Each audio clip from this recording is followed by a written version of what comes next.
రాజు చూసి అనుకున్నాడు, ఒరే, చేది రాజ్యాన్ని పరిపాలించాను, ఇంద్రుడితో సమానం అనిపించుకున్నాను, ఇంత బలపరాక్రమాలు ఉన్నవాణ్ణి, కానీ ఏమిటి నేను సాధించింది? అంతఃపురంలో ఉన్నాను, చలువరాతి మేడల్లో తిరిగాను, హంసతూలికా తల్పాల మీద పడుకున్నాను, కానీ శాంతి ఒక్కటే లేదు. ఎప్పుడూ మనసులో బెంగే, ఏదో పీడ గురించినటువంటి ఆలోచనే. ఈయనో పరమేశ్వరుణ్ణి ఒక్కడిని నమ్ముకుని ఇంత తేనె, 4 పళ్ళు, ఇన్ని పువ్వులు, ఇంత పత్రి పెట్టుకుని హాయిగా ఈ కుటీరంలో, ఈ ఆశ్రమంలో ఎంత ప్రశాంతంగా ఉన్నాడు. నేను రాజదండం పట్టు కూర్చుంటే నా చాట్న కొట్టుకుంటున్నారు అందరూ. ఈయన అలా కూర్చుని ఈశ్వరుణ్ణి ధ్యానం చేస్తూ కూర్చుంటే సహజంగా జాతి వైరం ఉన్నటువంటి ప్రాణులు జాతి వైరాన్ని మరిచి చెలివి చేసి తిరుగుతున్నాయి. ఎవరు చట్టాన్ని చేశారో వారే ఆ చట్టాన్ని తీసేసే అధికారాన్ని కలిగి ఉంటారు కదండి. అక్కడ వరకు మీరు అంగీకరించారా? మొదటి విషయం. ఇంకా 2, మీరు నేను ఇప్పుడు బెంగ పెట్టుకున్నది దేని కొరకు? అయ్యయ్యో ఏమిటంటే ఆ చచ్చిపోయిన మన్మధుణ్ణి అమ్మవారు మళ్ళీ ఎందుకు బతికించిందండి అని. నేను మీతో ఒక మాట చెప్తాను, కొంచెం జాగ్రత్తగా గమనించండి. అమ్మవారు మన్మధుణ్ణి పుట్టించలేదనుకోండి, మన్మథ బాణములు లోకంలో పడలేదనుకోండి, సృష్టి ఆగిపోయిందిగా. సృష్టి ఆగిపోతే మనం చేసిన పాపపుణ్యాలు పోయేది ఎప్పుడు? ఈ శరీరం ఉంటే కదా పాపపుణ్యాలు పోయేది. ఈ పాపపుణ్యాలు పోవాలి అంటే జీవుడు మళ్ళీ పుట్టాలి. అది శరీరం ఉన్నప్పుడు తెలియదు. మీతో నేను కొంచెం కఠినంగా ఉన్నా ఒక యథార్థం చెప్తున్నాను. మీరు గరుడ పురాణం చూస్తే తెలుస్తుంది ఆ విషయం. శరీరం లేకుండా జీవుడు నిలబడిపోయాడు అనుకోండి, దక్షిణ దిక్కున పితృలోకం అంటారు, అక్కడ నిలబడిపోయాడు అనుకోండి, అప్పుడు ఏడుస్తాడు. శరీరం ఉంటే పుణ్యకర్మ చెయ్యొచ్చు, శరీరం ఉంటే పాపాన్ని పోగొట్టుకోవచ్చు. శరీరం లేదు, జీవుడు ఉండిపోయాడు, అప్పుడు ఏడుస్తాడు, నాకేదో శరీరం ఇవ్వమయా ఈశ్వరా, శరీరం అంటూ ఇస్తా, శరీరంతో నేను మళ్ళీ సేవిస్తానంటాడు. కానీ ఏ శరీరం పడితే శరీరం ఇస్తే ఏం చేయలేడు. మనుష్య శరీరం ఇస్తేనే చేయగలడు, స్వేచ్ఛ. ఇప్పుడు ఈ మనుష్య శరీరం కావాలంటే ఎలా వస్తుంది? తల్లిదండ్రుల మీద మన్మథ బాణాలు పడితేనేనా ఈ శరీరం వస్తుంది? ఈ శరీరం వస్తేనేనా మీరు మళ్ళీ పాపపుణ్యాలు పోగొట్టుకోవడానికి ఈశ్వరుణ్ణి సేవ చేస్తారు? కాబట్టి ఇప్పుడు అమ్మవారు కాముణ్ణి మళ్ళీ సృష్టించడం వల్ల మనందరం పాపపుణ్యాలు పోగొట్టుకోవడానికి శరీరాన్ని పొందడానికి అవకాశం వచ్చిందా లేకుండా పోయిందా? అమ్మవారి అనుగ్రహం లేదందులో కాదు. నేను మీతో ఇంకొక మాట మనవి చేస్తాను, మీరు జాగ్రత్తగా ఆలోచించండి. అమ్మవారు కాముడు ఎప్పుడైతే బతికించిందో కామము బ్రతికింది. కామము బ్రతికితే బెంగ పెట్టుకోవాల్సిన అవసరం ఏంటి? నీ కామము ధర్మబద్ధమైతే నువ్వు పితృల నుంచి విముక్తుడమైపోయావు. ధర్మబద్ధమైన కామంతో ధర్మపత్ని యందు మనసు పెట్టుకున్నావు, సంతానాన్ని కండం వల్ల పితృల నుంచి విముక్తుడం అయిపోయావు. ఆస్తిక మహర్షి పుట్టడం వల్ల ఆ జరత్కారుడి యొక్క తల్లిదండ్రులు ఆ గడ్డి దుప్పు ఒంటివేరు పట్టుకుని కిందపడి వేలాడుతున్న వాళ్ళందరూ ఉన్నత లోకాలు పొందలేదు. కాబట్టి కామము ధర్మబద్ధమైంది. నీకేమిటి బెంగ? ఏమీ బెంగలేదు, నీకు పితృరుణం తీరింది. కాముడు ఉంటే నీకు బెంగ ఎందుకు? కాదు. ఏమంటే అదే వచ్చిన పెద్ద బాధ అండి. ధార్మికం చేయలేకపోతున్నాను, ధార్మికమైన కామం అనుభవించలేకపోతున్నాను, అప్పుడు బెంగలేదు. ఈ విషయం పరదేవతకి చెప్పు, అమ్మవారికి చెప్పు. అమ్మా, నువ్వు కామాన్ని ఇచ్చావు, కానీ వచ్చిన పెద్ద చిక్కల్లా నేను నా కామాన్ని ధర్మంతో ముడి వెయ్యలేకపోతున్నాను. ఆ ముడి వెయ్యలేకపోవడం వల్ల నేను పాడైపోతున్నాను. కాబట్టి అమ్మా, నువ్వే రక్షించని అడుగు. ఎవరు చట్టం చేశారో వాళ్లే చట్టాన్ని రద్దు చేసినట్టు నువ్వు అమ్మవారి పాదాలు పెట్టుకుంటే అమ్మ కాముడిని పిలిచి ఆడి జోలికి వెళ్ళకండి.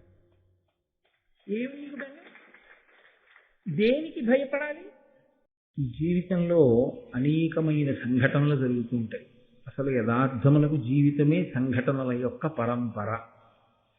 అయితే వెనక్కి తిరిగి చూసుకుని ఈ సంఘటన ఇలా ఎందుకు జరిగి ఉంటుంది, ఈ సంఘటన జరిగిన తరువాత నేను ఎంత జారుడు మెట్ల మీద నిలబడి ఉన్నాను.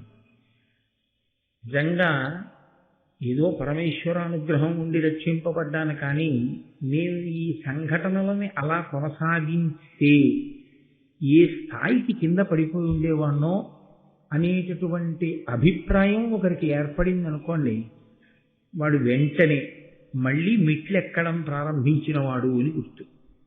అటువంటి సింహావలోకనం ఏమీ లేదనుకోండి, వాడు జారుడు మెట్ల మీద నిలబడి కిందకి వెళ్ళిపోతున్నవాడు అని గుర్తు. ఒకవేళ అలా సింహావలోకనం చేసుకున్నా, అయ్యా ఇది ఇలా ఎందుకు జరిగి ఉంటుందండి అని అడగడానికి శాస్త్రం తెలుసున్నవాడు, విషయాన్ని శాస్త్రీయమైన కోణంలో విచారణ చేసి చెప్పగలిగినటువంటి వాడు అలా చెప్పడమే తప్ప చెప్పడం వెనక స్వార్థం లేనివాడైనటువంటి ఒక వ్యక్తి దొరకడం అంతకన్నా కష్టం.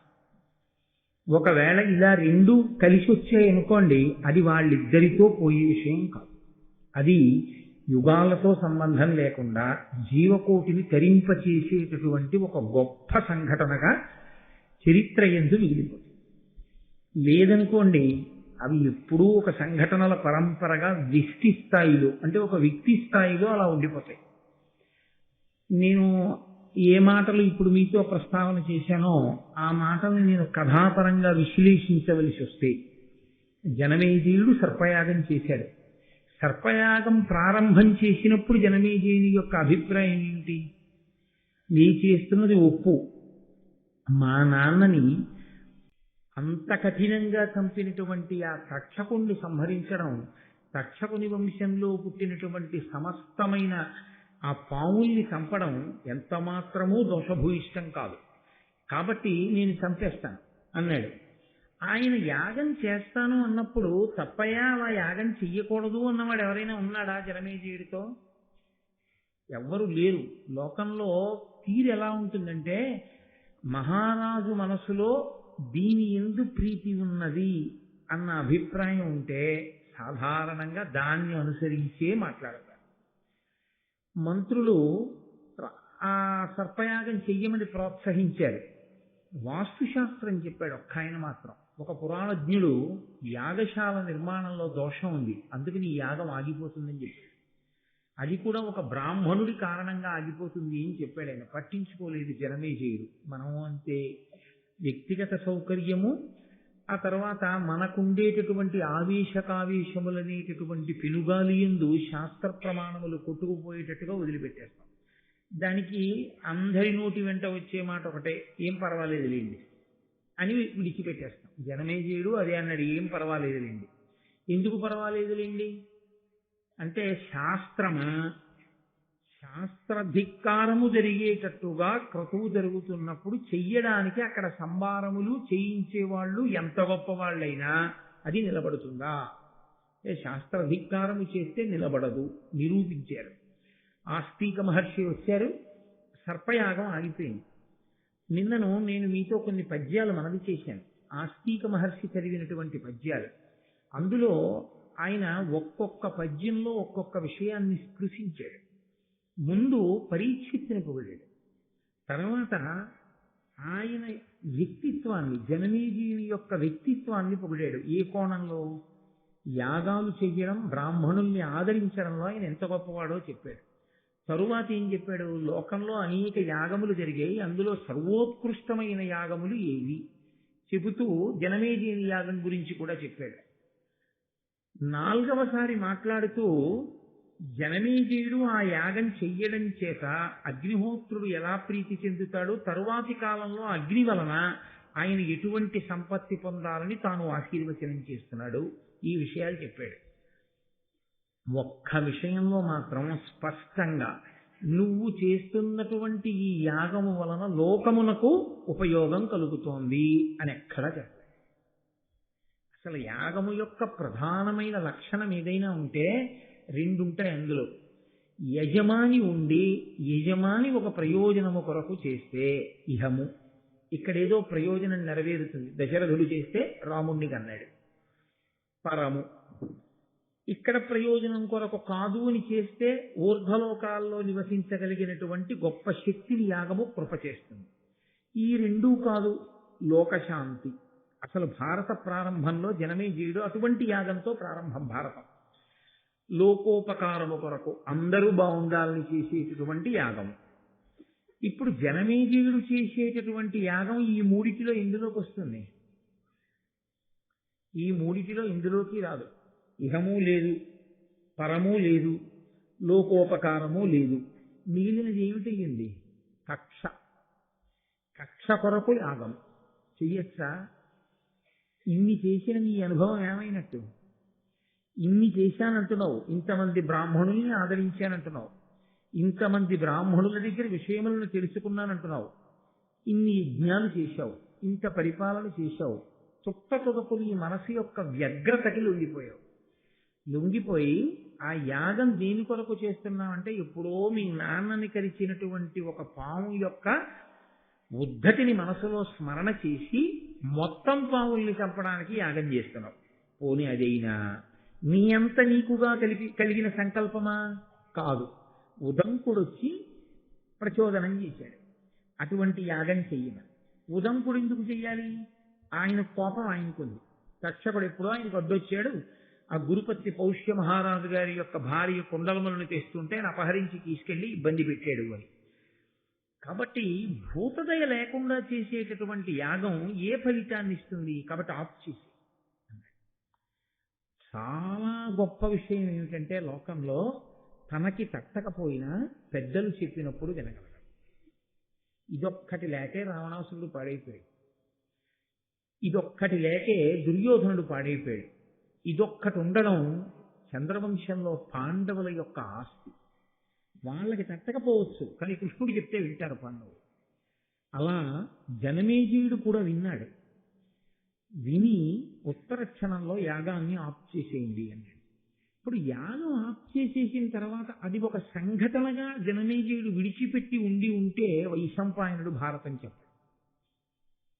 నేను మీతో మనవి చేసింది, ఎవరు జీవితంలో జరిగినటువంటి సంఘటనని పరిశీలనం చేసుకుని దాని వలన ధార్మికమైనటువంటి ఆర్తి కలిగి ధర్మము పట్ల అనురక్తి కలిగి ఒక మహాపురుషుడి పాదములు పట్టుకుని దానికి ఉపశాంతిని కోరుతాడో అటువంటి వాడికి ఒక మహాపురుషుడు దొరికి జవాబు చెప్తే వాళ్ళిద్దరి మధ్య జరిగినటువంటి సంభాషణ లోకానికంతటికీ ఉపకారం చేస్తుంది. ఇక్కడ జనమేజయుడికి ఒక్కసారి విచారణా స్థితికి వెళ్ళాడు. అసలు నేను ఎందుకు చేశాను ఈ యాగం? నిజమే, ఆస్తికుడు చెప్పిన దాంట్లో ఏం దోషం ఉంది? కేవలం కక్షతో చేశాను. ఈ కక్షకి కారణం పోని కక్షకుడు నాకేమైనా అపకారం చేశాడా? లేదు. కక్షకుడు మా నాన్నగారికి చేశాడు. మా నాన్నగారిని కక్షకుడు పడగొట్టాడని కక్ష పెట్టుకుని ఇప్పుడు నేను యజ్ఞం చేసి కొన్ని వేల లక్షల సర్పములనే కాల్చేశాను. మనిషి మనసులోకి కక్ష అన్నది ప్రవేశిస్తే అంతకుముందు విన్నవి, అంతకుముందు చదువుకున్నవి, అంతకుముందు నేర్చుకున్నవి ఎంత విచిత్రంగా కొట్టుకుపోయారా? కొట్టుకుపోయి ఇంకో ఆలోచన లేకుండా యాగం చేసేసాను అని ఆయన ఊరుకోలేదు. ఆయన ఏమనుకున్నాడంటే నాకెవరూ చెప్పలేదు, అలా చెయ్యొద్దు అని చెప్పలేదు. ఆస్తికుడు చెప్పగానే ఆపేశాను. కానీ నాకన్నా ముందు పుట్టి ఈ రాజ్యాన్ని పరిపాలించి శరీరం విడిచిపెట్టినటువంటి పాండవులు, కౌరవులు నాకు తండ్రులు. వాళ్ళకి చెప్పడానికి పరమధర్మమూర్తి అయిన వేదవ్యాసుడున్నాడు. సాక్షాత్ ఆయన ఆత్మబంధువు. ఎందుచేత ఆ మాటకొస్తే అసలు ఆ పుట్టినటువంటి బిడ్డలలో ఆ వ్యాస స్పర్శ లేకుండా సంతానం కలగలేదు అక్కడ. కాబట్టి ఆయన వంశకర్త అయి ఉన్నాడు. అటువంటి మహాపురుషుడు ఆయన ఉన్నాడా? పెద్దరికం వహించి మాట చెప్పడానికి భీష్ముడు ఉన్నాడా? అడగకుండానే చెప్తాడు భీష్ముడు. మహాపురుషుడు ఆచార్యుడు ద్రోణుడు ఉన్నాడా? కృపాచార్యుడు ఉన్నాడా? ఇంతమంది ఉండి మరి ఎవరు వినకపోవడం వల్ల అంత పెద్ద యుద్ధం జరిగింది కురుక్షేత్రం. వాళ్ళు ఎక్కడో మాట వింటే ఇంత భారతం జరిగింది ఉండకూడదు. కాబట్టి వ్యాసుడు ఉండగా ఇది ఎలా జరిగింది? అసలు ఎవరు మాట వినకపోవడం వల్ల జరిగింది? మాట వినకపోవడం అనేటటువంటిది కేవలం స్వభావరీత్యా మాట వినకపోవడం జరిగిందా? అంతకన్నా ఇంకా వెనకాతల కారణం ఏమైనా ఉందా? ఒక వ్యక్తి స్వభావరీత్యా మాట వినకపోవడం అన్నది జరిగి ఉంటే ఇంతమంది మహాత్ములు ఉన్న చోట ఒక్కడే పోయి ఉండాలి. అలా పోలేదు. ఇనపరసనం అంతటినీ అయస్కాంతం ఆకర్షించినట్టు మొత్తం దుష్టశక్తులన్నిటినీ దుర్యోధనుడు ఆకర్షించాడు. దేవతాశక్తులన్నీ ఈశ్వరుడు ముందు నించున్నట్టు దేవతాశక్తుల యందు ఆవిర్భవించిన వారందరూ పాండవుల వైపుకి వెళ్ళారు. దేవతాశక్తులు ఉన్న వాళ్ళైనా మాట వినాలిగా వ్యాసుడు చెప్పినప్పుడు. మరి పాండవులు ఎందుకు వినలేదు? వీళ్ళిద్దరికీ యుద్ధం ఎందుకు జరిగింది అసలు కురుక్షేత్రంలో? ఆస్తికుడు చెప్పగానే నేను విని యజ్ఞం ఆపినట్టు వీళ్ళు కూడా భీష్ముడి మాటో, ద్రోణుడి మాటో, వ్యాసుడి మాటో, విదురుడి మాటో, అంతటి ధర్మాత్ములందరూ సభలోనే ఉన్నారు. కొత్తగా ఎవరినో అడగవలసిన అవసరం లేదు, ఎక్కడి నుంచో తెచ్చుకోవాల్సిన అవసరం లేదు. ఇవాళ నా అదృష్టం కొద్దీ వ్యాసుడు ఉన్నాడు సభలో అడగడానికి. అప్పుడు వాళ్ళకి ఆ ఇబ్బంది ఏం లేదు. ఎప్పుడూ ఉంటాడు భీష్ముడు, ఎప్పుడూ ఉంటాడు ద్రోణుడు, ఎప్పుడూ ఉంటాడు కృపుడు, ఎప్పుడూ ఉంటాడు విదురుడు. ఉన్నవాళ్ళు ఏదో తినే కూర్చోరుగా. వాళ్ళు ఎప్పుడూ ధర్మం మాట్లాడుతూనే ఉంటారు. అది బహుశా మా తాతలు చిన్నతనం నుంచి విని ఉండాలి. జనమేజయుడు పరీక్షిత్తు కొడుకు, పరీక్షిత్తు అభిమన్యుడు కొడుకు, అభిమన్యుడు అర్జునుడు కొడుకు. కాబట్టి మా పితృపితామహులు విని ఉండాలి మాట. ఎక్కడొచ్చింది అసలు దోషం? అసలు భారతం ఎందుకు వచ్చింది? కురుక్షేత్ర యుద్ధం ఎందుకు జరిగింది? ఎక్కడ మాట వినకపోవడం అన్నది జరిగింది. ఎవరెవరు మంచి మాటలు చెప్పారు, ఎవరెవరు మాట వినలేదు. ఎవరెవరు మాట వినకపోవడం వల్ల ఏ స్వభావముల చేత, ఏ కారణముల చేత ఇంత భారత యుద్ధం జరగవలసి వచ్చింది.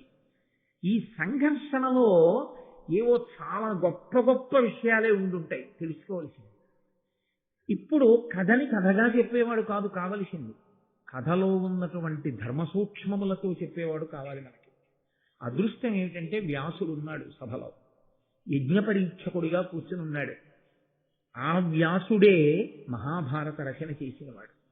ఇతిహాస రచన. ఇతిహాస అన్న మాట ఎందుకంటారు అన్నది నేను మీతో మనవి చేశాను. ఇతిహాసం అది అలాగే జరిగినది. ఎందుకంటే వ్యాసుడు కూడా అందులో ప్రధానమైన భూమిక పోషించాడు కాబట్టి వ్యాసుడు ఉన్నాడు. నేను అడుగుతాను, అడిగితే వ్యాసుడు చెప్పాలి. కానీ పెద్దలను అడిగితే పెద్దలు చెప్పాలని ఆశించి మీరు అడగవచ్చా? అదేం బాకీయా చెప్పాలని? కాదు. ఎందుకు చెప్పాలి? కృప కలిగి చెప్పాలి. కృప వారికి కలగాలి అంటే ఎందుకు కలగాలి? మన ఆర్తి అర్థమైతే కలగాలి. ఏదో తెలుసుకోవాలనేటటువంటి ఆర్తి అవతల వారి యందు ఉన్నది అంతే. గురువుగారు మాట్లాడడానికి అంతకన్నా ఇంకొక విషయాన్ని ప్రాతిపదికగా తీసుకోరు. గురువుగారు మాట్లాడే దేనికి మాట్లాడతారు అంటే కేవలముగా శిష్యుని యొక్క ఆర్తి చూసి మాట్లాడతారు. ఆవు పాలు ఎందుకు వదులుతుంది? తాను గడ్డి తిని నెమరు వేసి తయారు చేసిన పాలు కడుపులో పెట్టుకుని శిరములలోకి విడవకుండా పొదుగులో దాచుకున్న ఆవు ఏ కారణానికి పాలని విడిచిపెడుతుంది? ఆకలితో ఉంది దూడ అని గుర్తు ఏమిటంటే పలుకు విప్పగానే పరిగెత్తుకెళ్ళి పొదుగులో 2 గుద్దులు గుద్దితే చాలు విడిచిపెట్టారు. పొదుగులో 2 గుద్దులు గుద్దిన దూడకి పాలు విడిచిపెట్టకుండా ఉండలేని ఆవులా ఆర్తితో పాదములు పట్టుకున్నటువంటి శిష్యుడి వంక చూసి చెప్పకుండా ఉండలేక గురువు చెప్పాడు. కాబట్టి నాకిక్కడ వ్యాసుడు ఉన్నాడు, నా ఆర్తి ఆయనకు అర్థమైతే చాలు మాట్లాడు, లేకపోతే ఆయనకి మాట్లాడవలసిన అవసరం లేదు, ఆయన చిరునవ్వు నవ్వేడిపోతాడు. కాబట్టి ఇప్పుడు వ్యాసుడు మాట్లాడదాము అంటే నా ఆర్తి అర్థమైతే మాట్లాడాలి. నా ఆర్తి అర్థమైతే మాట్లాడేస్తాడనుకోకూడదు. ఆయన ఎవరో నాకు అర్థమైందని కూడా ఆయనకు అర్థం అవ్వాలి. ఆయన యందు నా యొక్క పూజ్య భావన ఆయనకు అర్థమైంది అన్న విషయం కూడా స్పష్టము కావాలి. కాబట్టి ఈ కోణంలో జనమేజయుడు అడుగుతున్నాడు. లేకపోతే భారతాన్ని వైశంపాయనుడు చెప్పవలసిన అవసరం లేదు. మీరు ఏదైనా సరే ఒక గొప్ప గ్రంథం కానీ ఒక గొప్ప చరిత్ర కానీ ఆవిష్కరింపబడుతూ ఉంటే దానికి కారణమేది అన్నది తెలుసుకుంటే ఒక ప్రయోజనం ఉంటుంది. మనం కూడా జీవితంలో అలా ఊహించుకోవడం అలవాటు.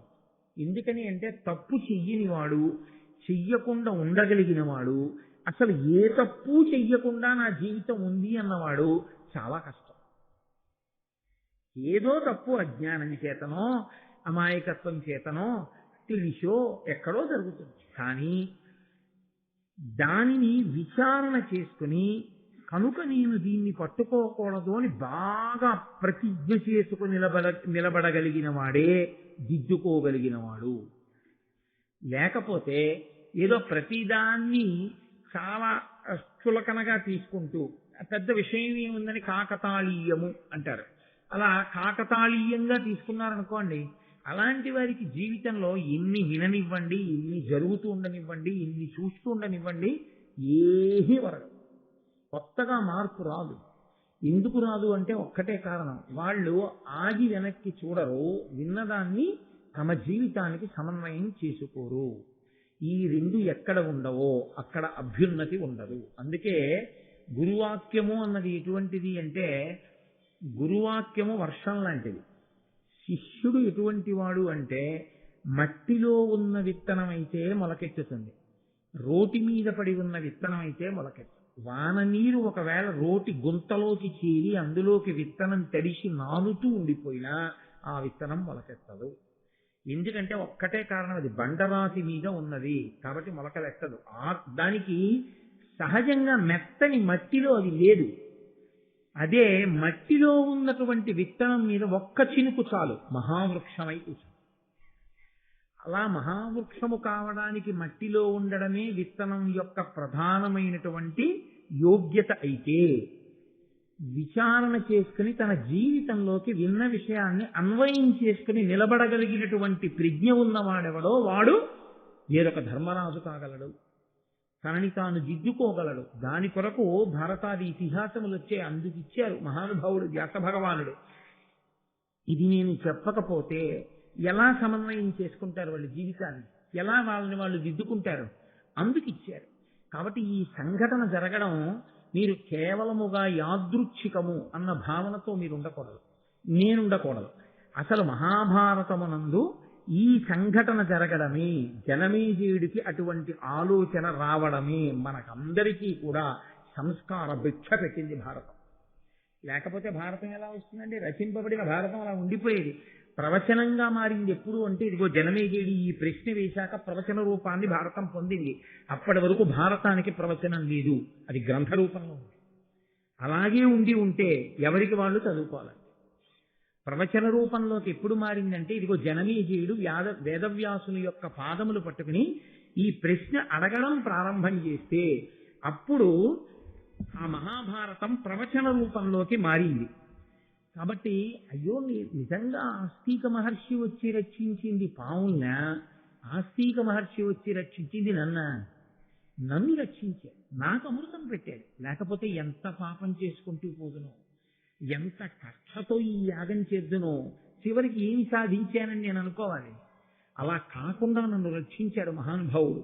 ఇది ఆయన మనస్సులో ఉన్న మాట. కాబట్టి ఆయన సభలో ఉన్నటువంటి వేదవ్యాసుణ్ణి చూసి, పరమబ్రహ్మనిధిన్ పరాశరసుతున్ బ్రహ్మర్షి ముఖ్యున్ దయాపరు కౌరవ్య పితామహున్ జనహిత ప్రారంభు కృష్ణాజినాంబరు నీలాంబుద వర్ణ దేహు అనురూప ప్రాంశు ఉద్యద్దివాకర రుప్పింగ జటా కలాపు గత రాగద్వేషు నిర్మత్సరు.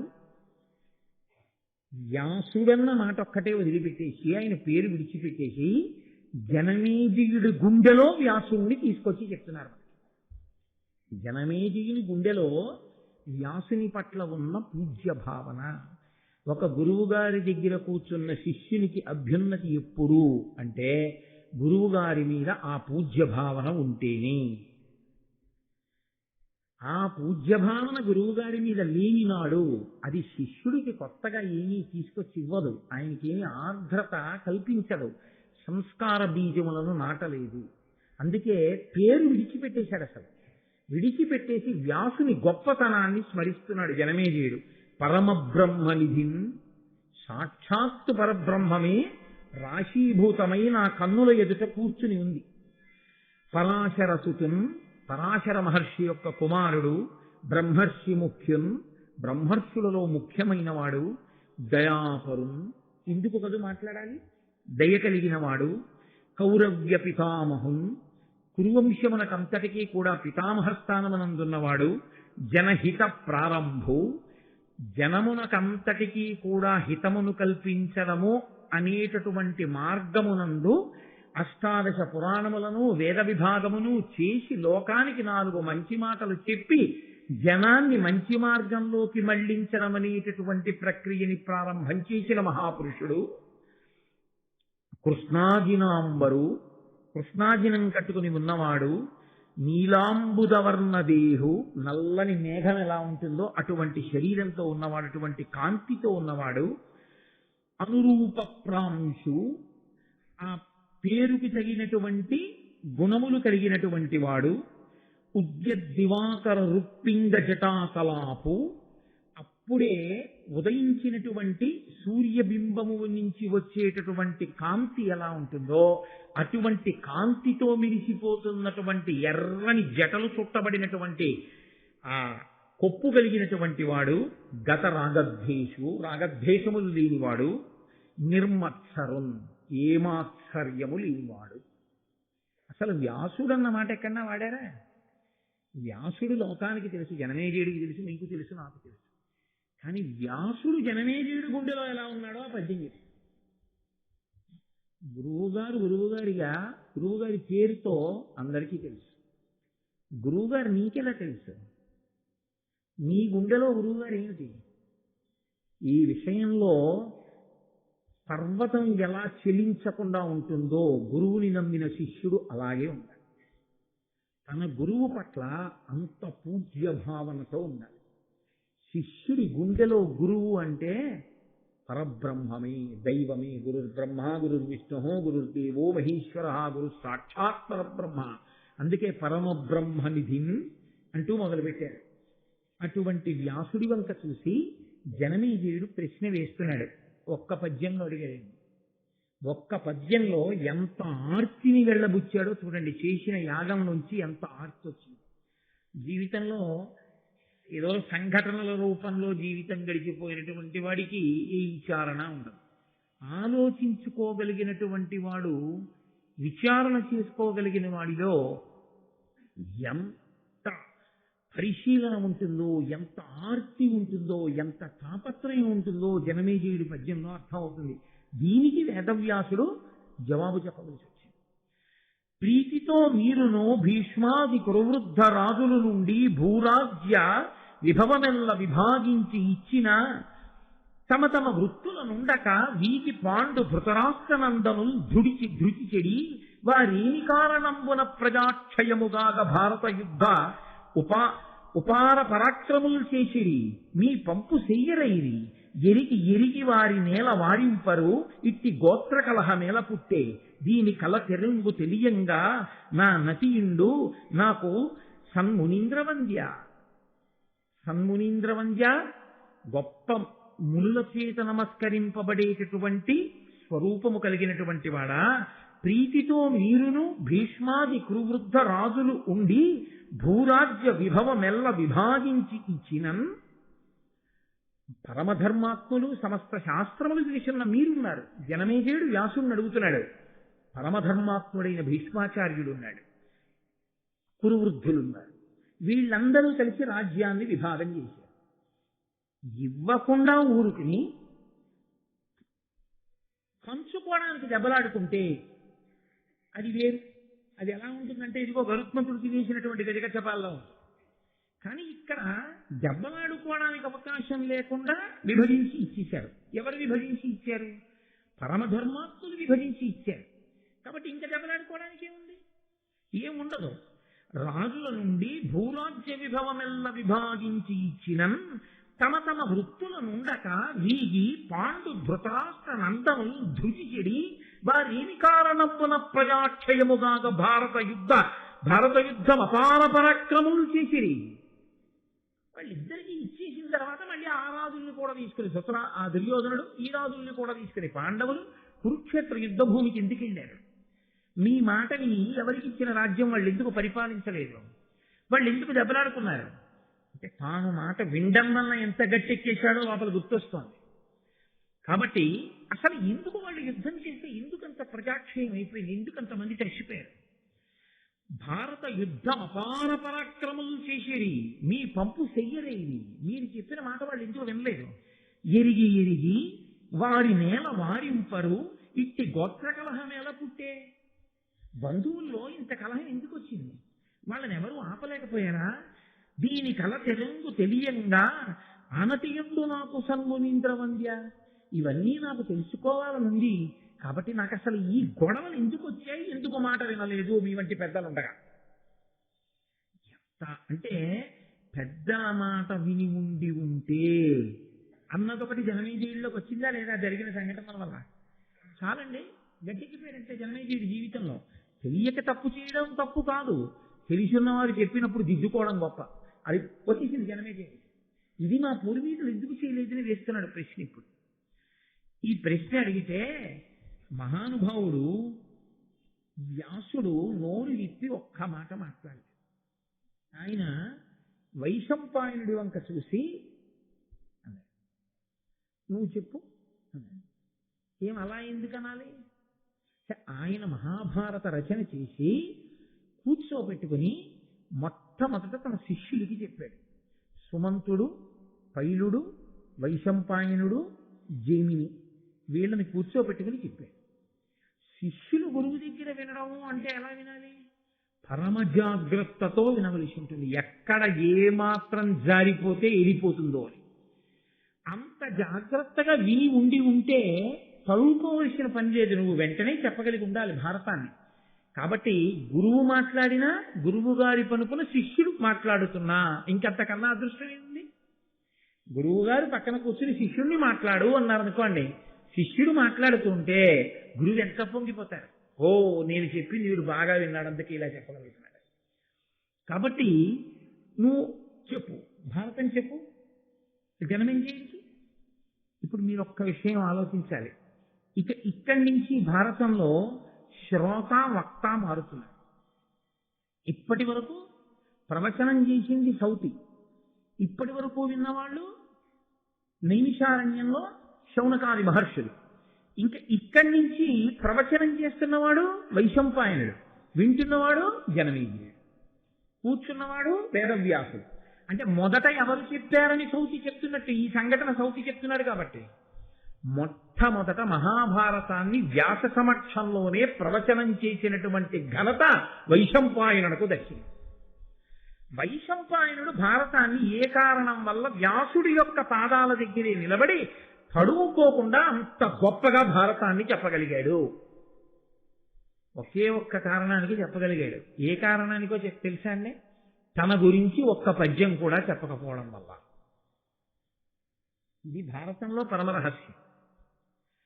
ఇంత భారతాన్ని ప్రవచనం చేసినటువంటి వైశంపాయనుడు తన గురించి కాని తన తల్లిదండ్రుల గురించి కాని ఇంత భారతము చెప్పినటువంటి వాడు ఈ వైశంపాయనుడు అని ఎక్కడ చెప్పలేదు.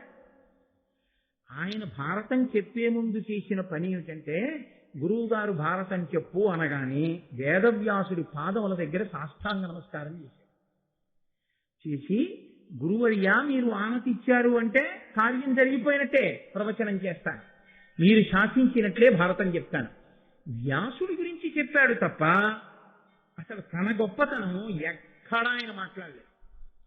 వ్యాసుడికి నమస్కారం చేసి వ్యాసుడి గొప్పతనాన్ని, భారతం యొక్క గొప్పతనాన్ని చెప్పాడు. సంక్షేపంగా ఒక్కసారి మహాభారతాన్నంతటినీ చెప్పేశాడు. చెప్పేసి ఆర్తి కలిగిన శిష్యుడైతే ప్రశ్న వేస్తే వివరణ చెయ్యాలి. వేదవ్యాసుని యొక్క గొప్పతనాన్ని చెప్పాడు. మహానుభావుడయ్యా ఈ వ్యాసుడు. ఈయనే అష్టాదశ పురాణములను ఇచ్చాడు, ఈయనే పంచమ వేదమైనటువంటి భారతాన్ని ఇచ్చాడు, ఈయనే వేద విభాగం చేశాడు. అటువంటి వ్యాస మహర్షి పనుపున నేను ఇదిగో ఈ భారతాన్ని ప్రవచనం చేస్తున్నాను. అదొక్కటే మాట. తన గురించి ఒక పద్యాన్ని వైశంపాయనుడు చెప్పలేదు. అంటే అసలు మహాభారత ప్రవచనాన్ని వినేటటువంటి శ్రోత ఒక విషయాన్ని బాగా దృష్టిలో పెట్టుకుని ఉండాలి. వైశంపాయనునికి అంత కీర్తి, శాశ్వతత్వము దేనివల్ల కలిగాయి? సొంతంగా ఏది చెప్పాలా? వ్యాసుడు చెప్పిందే చెప్పాడు. కానీ వ్యాసుడు చెప్పింది చెప్పడం వల్ల నేను ధన్యుందనుకుని చెప్పుకుని శాశ్వతుడైపోయాడు తప్ప నేను ఫలానా అని చెప్పుకుని చెప్పలేదు. భగవత్ సంబంధమైనటువంటి విషయాన్ని ప్రవచనం చేసేటటువంటి వాడికి ఉండవలసిన ఏకైక అర్హత ఆ భగవంతుని యందు నిరతిశయమైన భక్తి, భగవత్ కథ రచన చేసినటువంటి ఋషి పాదముల యందు భక్తి. తన గురించి తెలియవలసిన అవసరం లేదు. భారతం మీద ప్రసంగాలు కోటేశ్వరరావు గారు చేస్తున్నారు అంటే కోటేశ్వరరావు గారి బయోడేటా ఏమిటి అన్న విషయాన్ని మీరు చెప్పక్కర్లేదు, మీరు వినక్కర్లేదు, అనవసరం. నేను వ్యాస హృదయాన్ని ఏమైనా చెప్పగలనా? వైశంపాయన హృదయాన్ని చెప్పగలనా? నేను నన్నయ్య గారి హృదయాన్ని ఏమైనా నేను చెప్పగలనా? అలా చెప్పగలిగితే, నేను పరమభక్తితో వాళ్ళకి నమస్కారం చేసి కూర్చోగలిగితే అదే నాకు భారతం చెప్పడానికి అర్హత. కాదు, తన గొప్పతనాన్ని కోరుకోకుండా గురువుగారి యొక్క వైభవాన్ని మాత్రమే స్మరిస్తూ గురువుగారి కింకరుడిగా ఇది చెయ్యగలిగిన అదృష్టం నాకు పట్టిందని చేసిన శిష్యుడెవరో వాడు శాశ్వతత్వాన్ని పొందుతాడు, వాడు తరిస్తాడు. తప్ప ఇది నేను చేస్తున్నాననేటటువంటి అహంకార స్పర్శ తగిలితే గురువు ఎంత గొప్పవాడైనా, గురువు పక్కన నువ్వు చేరినా నీవు ఆ అభ్యున్నతిని పూర్ణంగా పొందలేవు. ఇది వైశంపాయనుడు మనకి నిరూపించి చూపించాడు మహాభారతంలో. వైశంపాయనుడే అంత వినయంగా మాట్లాడితే, అంత భారతం చెప్పగలిగిన వాడు ఏ సభలో ఎక్కడ మీరు మీ బయోడేటా చెప్పుకుని మీ క్వాలిఫికేషన్లు, మీ గొప్పతనాలు, మీ బిరుదులు, మీ అక్కర్లేనితనాలు చెప్పుకుని అందుకు నేను భారతం చెప్తున్నానని మీరు చెప్పగలరు? నాకు చెప్పండి. ఇది ఏం చెప్పి వైశంపాయనుడు చెప్పాడు? అది చెప్పడానికి నువ్వు చదువుకున్న చదువా కారణం? ఒక్కనాటికి కాదు. ఏదైనా అనుగ్రహం అంటూ ఉంటే అది కేవలం పరదేవతానుగ్రహం, కృష్ణానుగ్రహం, వ్యాసానుగ్రహం, కవిత్రయం యొక్క అనుగ్రహం. ఆ భావన లోపల పెట్టుకుని చెప్పిన నాడు, ఆ భావనతో విన్ననాడు గురువు యొక్క అనుగ్రహం పరిపూర్ణంగా కలుగుతుంది. వ్యాస భగవానుని యొక్క అనుగ్రహం మనకి పరిపూర్ణంగా కలుగుతుంది. కాబట్టి ఆయన భారత కథని ప్రారంభం చేస్తున్నాడు. చేస్తూ అన్నాడు, వాసవ ప్రతిముండు వసువను నాతండు చేది భూనాథుండు శిష్టలోక నుతకీర్తి మృగయా వినోదార్థమడవికి జని ఒక్క ముని జనాశ్రమమునందు నిర్వేదమున మహానిష్టతో సన్యస్త శస్త్రుడై తపమొప్ప జలుపుచున్న ఆతని పాలికి అమరగణంబుతో ఇంద్రుండు వచ్చి తానిట్టులనియే. ఒకానొకప్పుడు వాసవ ప్రతిముండు వసువను నాకండు, ఇంద్రుడితో సమానమైనటువంటి బలాపరాక్రమములు కలిగినటువంటి రాజు వసువు అనబడేటటువంటి వాడు. ఆయన చేది భూనాథుండు, చేది రాజ్యాన్ని పరిపాలిస్తూ ఉండేవాడు. అందులో శిష్టలోక నుత కీర్తి, లోకంలో ఉండేటటువంటి మంచివారి చేత కీర్తింపబడినవాడు. ఎవరు పడితే వాడు కీర్తించడం గొప్ప కాదు. లోకంలో మహాత్ములైన వారు, పెద్దలైన వారు, శిష్టులైనటువంటి వారు, అటువంటి వారు గుణములను కీర్తిస్తే శహబాష్ అనొక్క మాట అంటే తన జీవితానికి సార్థకత. కాబట్టి శిష్టలోకనుత కీర్తి మృగయా వినోదార్థమడవికి జని, ఆయన మృగయా వినోదార్థము, ఆయన కూడా వేట నెపం మీద అడవికి వెళ్ళాడు. వెళ్ళి జంతువుల్ని వేటాడాడు. ఒక్క మునిజనాశ్రమమునందు నిర్వేదమున మహానిష్టతో సన్యస్త శస్త్రుడై తపమొప్ప తరుపుతున్న అతని పాలికి అమరగణంబుతో ఇంద్రుండి వచ్చి, ఆ ఆశ్రమంలోకి వెళ్ళి అక్కడ తపస్సు చేసుకుంటున్నటువంటి ఋషుల్ని చూశాడు. ఏముంటుంది ఆశ్రమంలో? ఏమీ ఉండదు. తాటాకుతో నీసినటువంటి కప్పు, లేదా ఆ జనుముతో నీసిన కప్పు, వెదురుతో కట్టి మట్టితో అలికినటువంటి గోడలు. ఆ గోడ కూడా పూర్తిగా ఉండదు, పెట్టగోడంత మట్టి ఉంటుంది, మిగిలింది వెదురుతూ ఉంటుంది.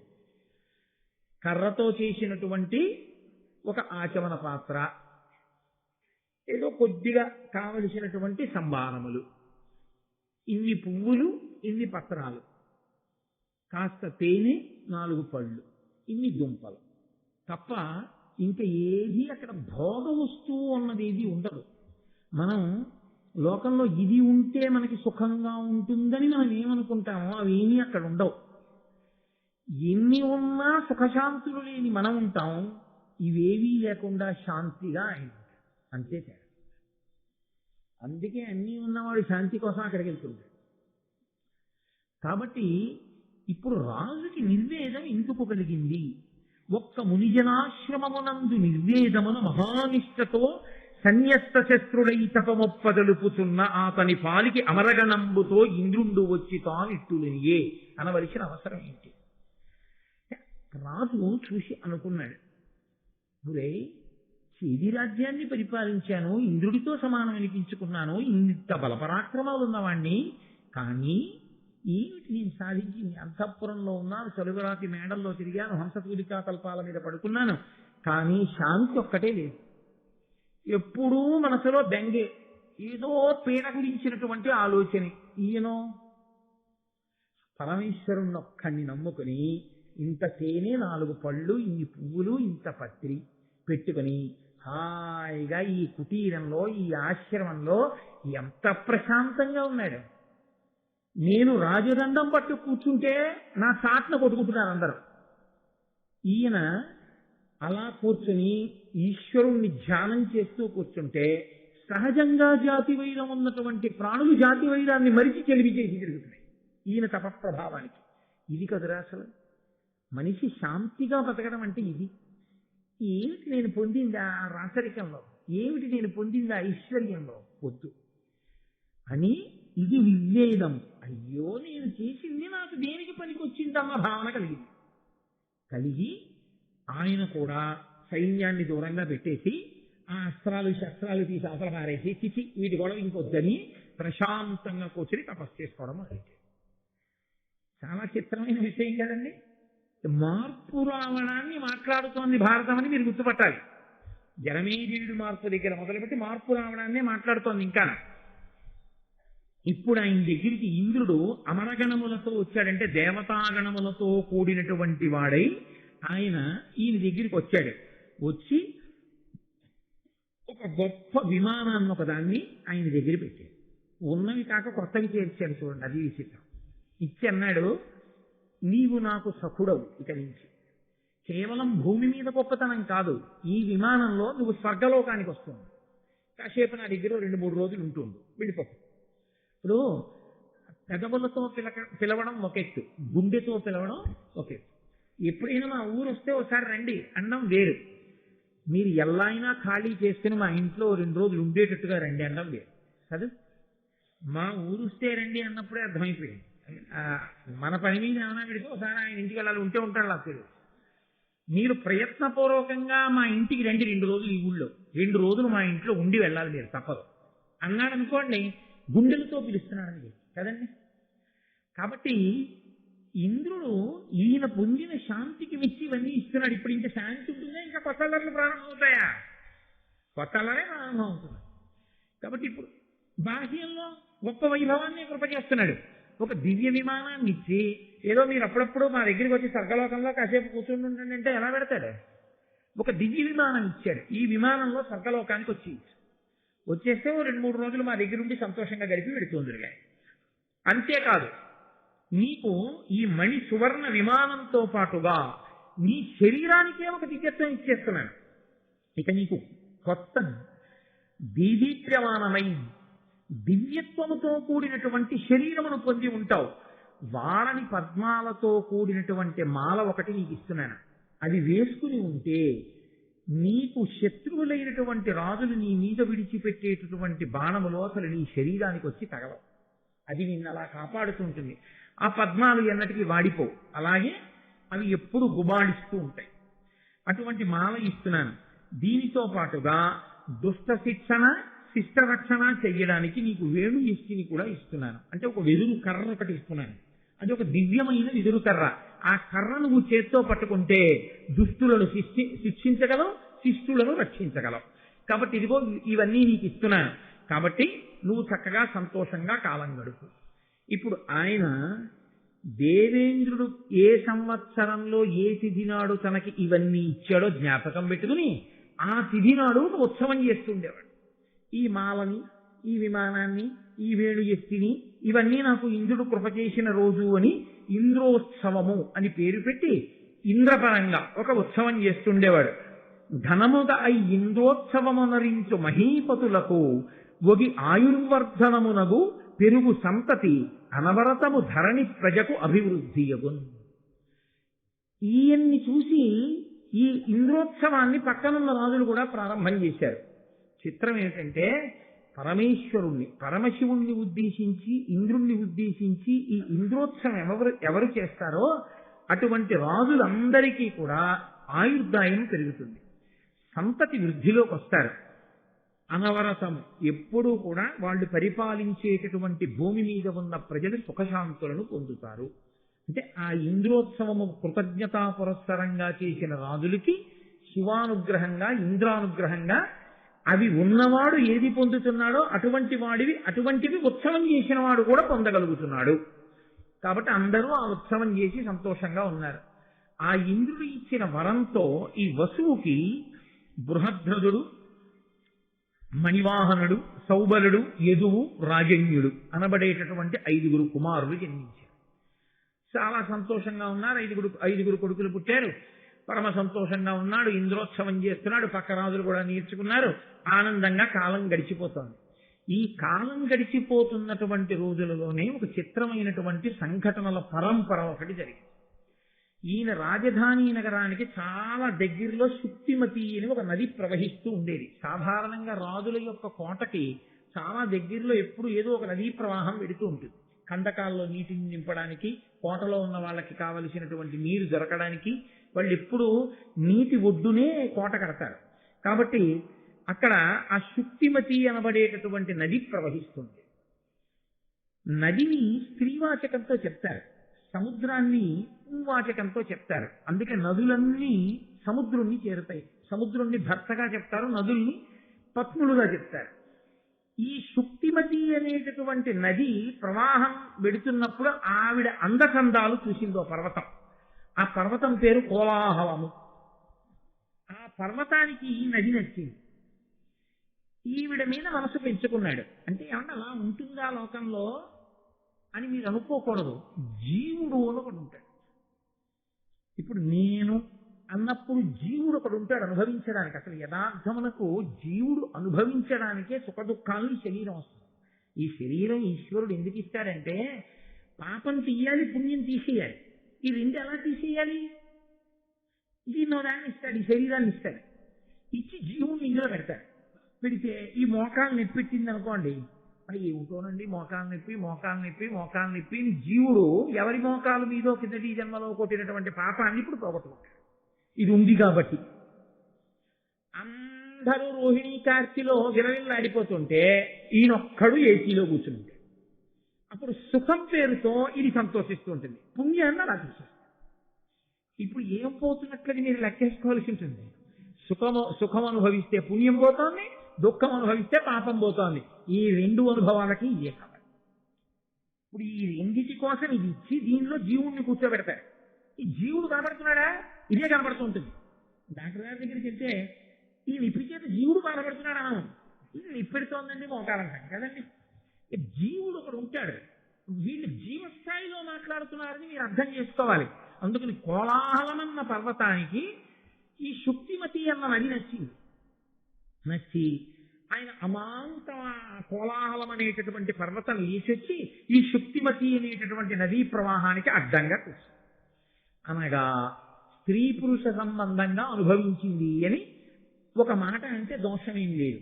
కానీ బలాత్కారముగా ఆ నదిని అనుభవించింది ఆ కోలాహలం అనేటటువంటి పర్వతం. ఆ శుక్తిమతి అన్న నది పొందినటువంటి పరితాపాన్ని రాజు అర్థం చేసుకున్నాడు. రాజు అంటే ఎవరు? క్షితినాథుడు. లోకంలో ఏ జీవుడికి బాధ కలిగినా ఆయన రక్షించాలి. అందుకని ఆయన వెళ్ళి తన కాలుతో తన్నాడు ఆ కోలాహలం అన్న పర్వతాన్ని. అది ఎగిరి ఎక్కడో పడింది. ఆయన అంతటి బలవంతుడు. ఆయన పేరు వసువు. కానీ ఆయన ఇంద్రుడిచ్చిన విమానంలో పైన తిరుగుతుంటాడు కాబట్టి ఆయన ఉపరిచర వసువు అని పిలిచారు, పైన తిరిగే వసువు అని. ఆ ఉపరిచర వసువు కాలుతో తంతే కోలాహలం అన్న పర్వతం వెళ్ళి ఎక్కడో పడింది. మీరు ఇందులో ఒక విషయాన్ని బాగా గమనించాలి. ఏదో కథ కింద వినడం కాదు. రాజు అనగా ఎంత ధర్మాన్ని పాటించి ప్రాణుల యొక్క గొప్పతనాన్ని చూసుకుంటాడో, సమస్త ప్రాణుల యొక్క క్షేమాన్ని రాజు ఎలా చూడాలో చెప్తోంది. కాబట్టి ఎవరు నోరున్న మనిషి కాడు. నదికి ఆపదొస్తే ఆ పర్వతాన్ని తన్నాడు. కానీ ఆ పర్వతం ఈ నదితో సంగమించినటువంటి కారణం చేత ఆ నదికి ఓ కొడుకు పుట్టాడు, ఓ కూతురు పుట్టాడు.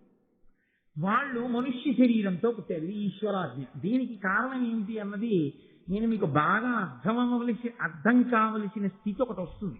అక్కడ నేను మీకు చెప్తాను. మహాభారతం ధర్మమే మాట్లాడుతుంది ఎప్పుడు. ఇప్పుడు ఆ పుట్టినటువంటి కొడుకు పేరు సుపదుడు, ఆ పుట్టినటువంటి ఆడపిల్ల పేరు గిరిక.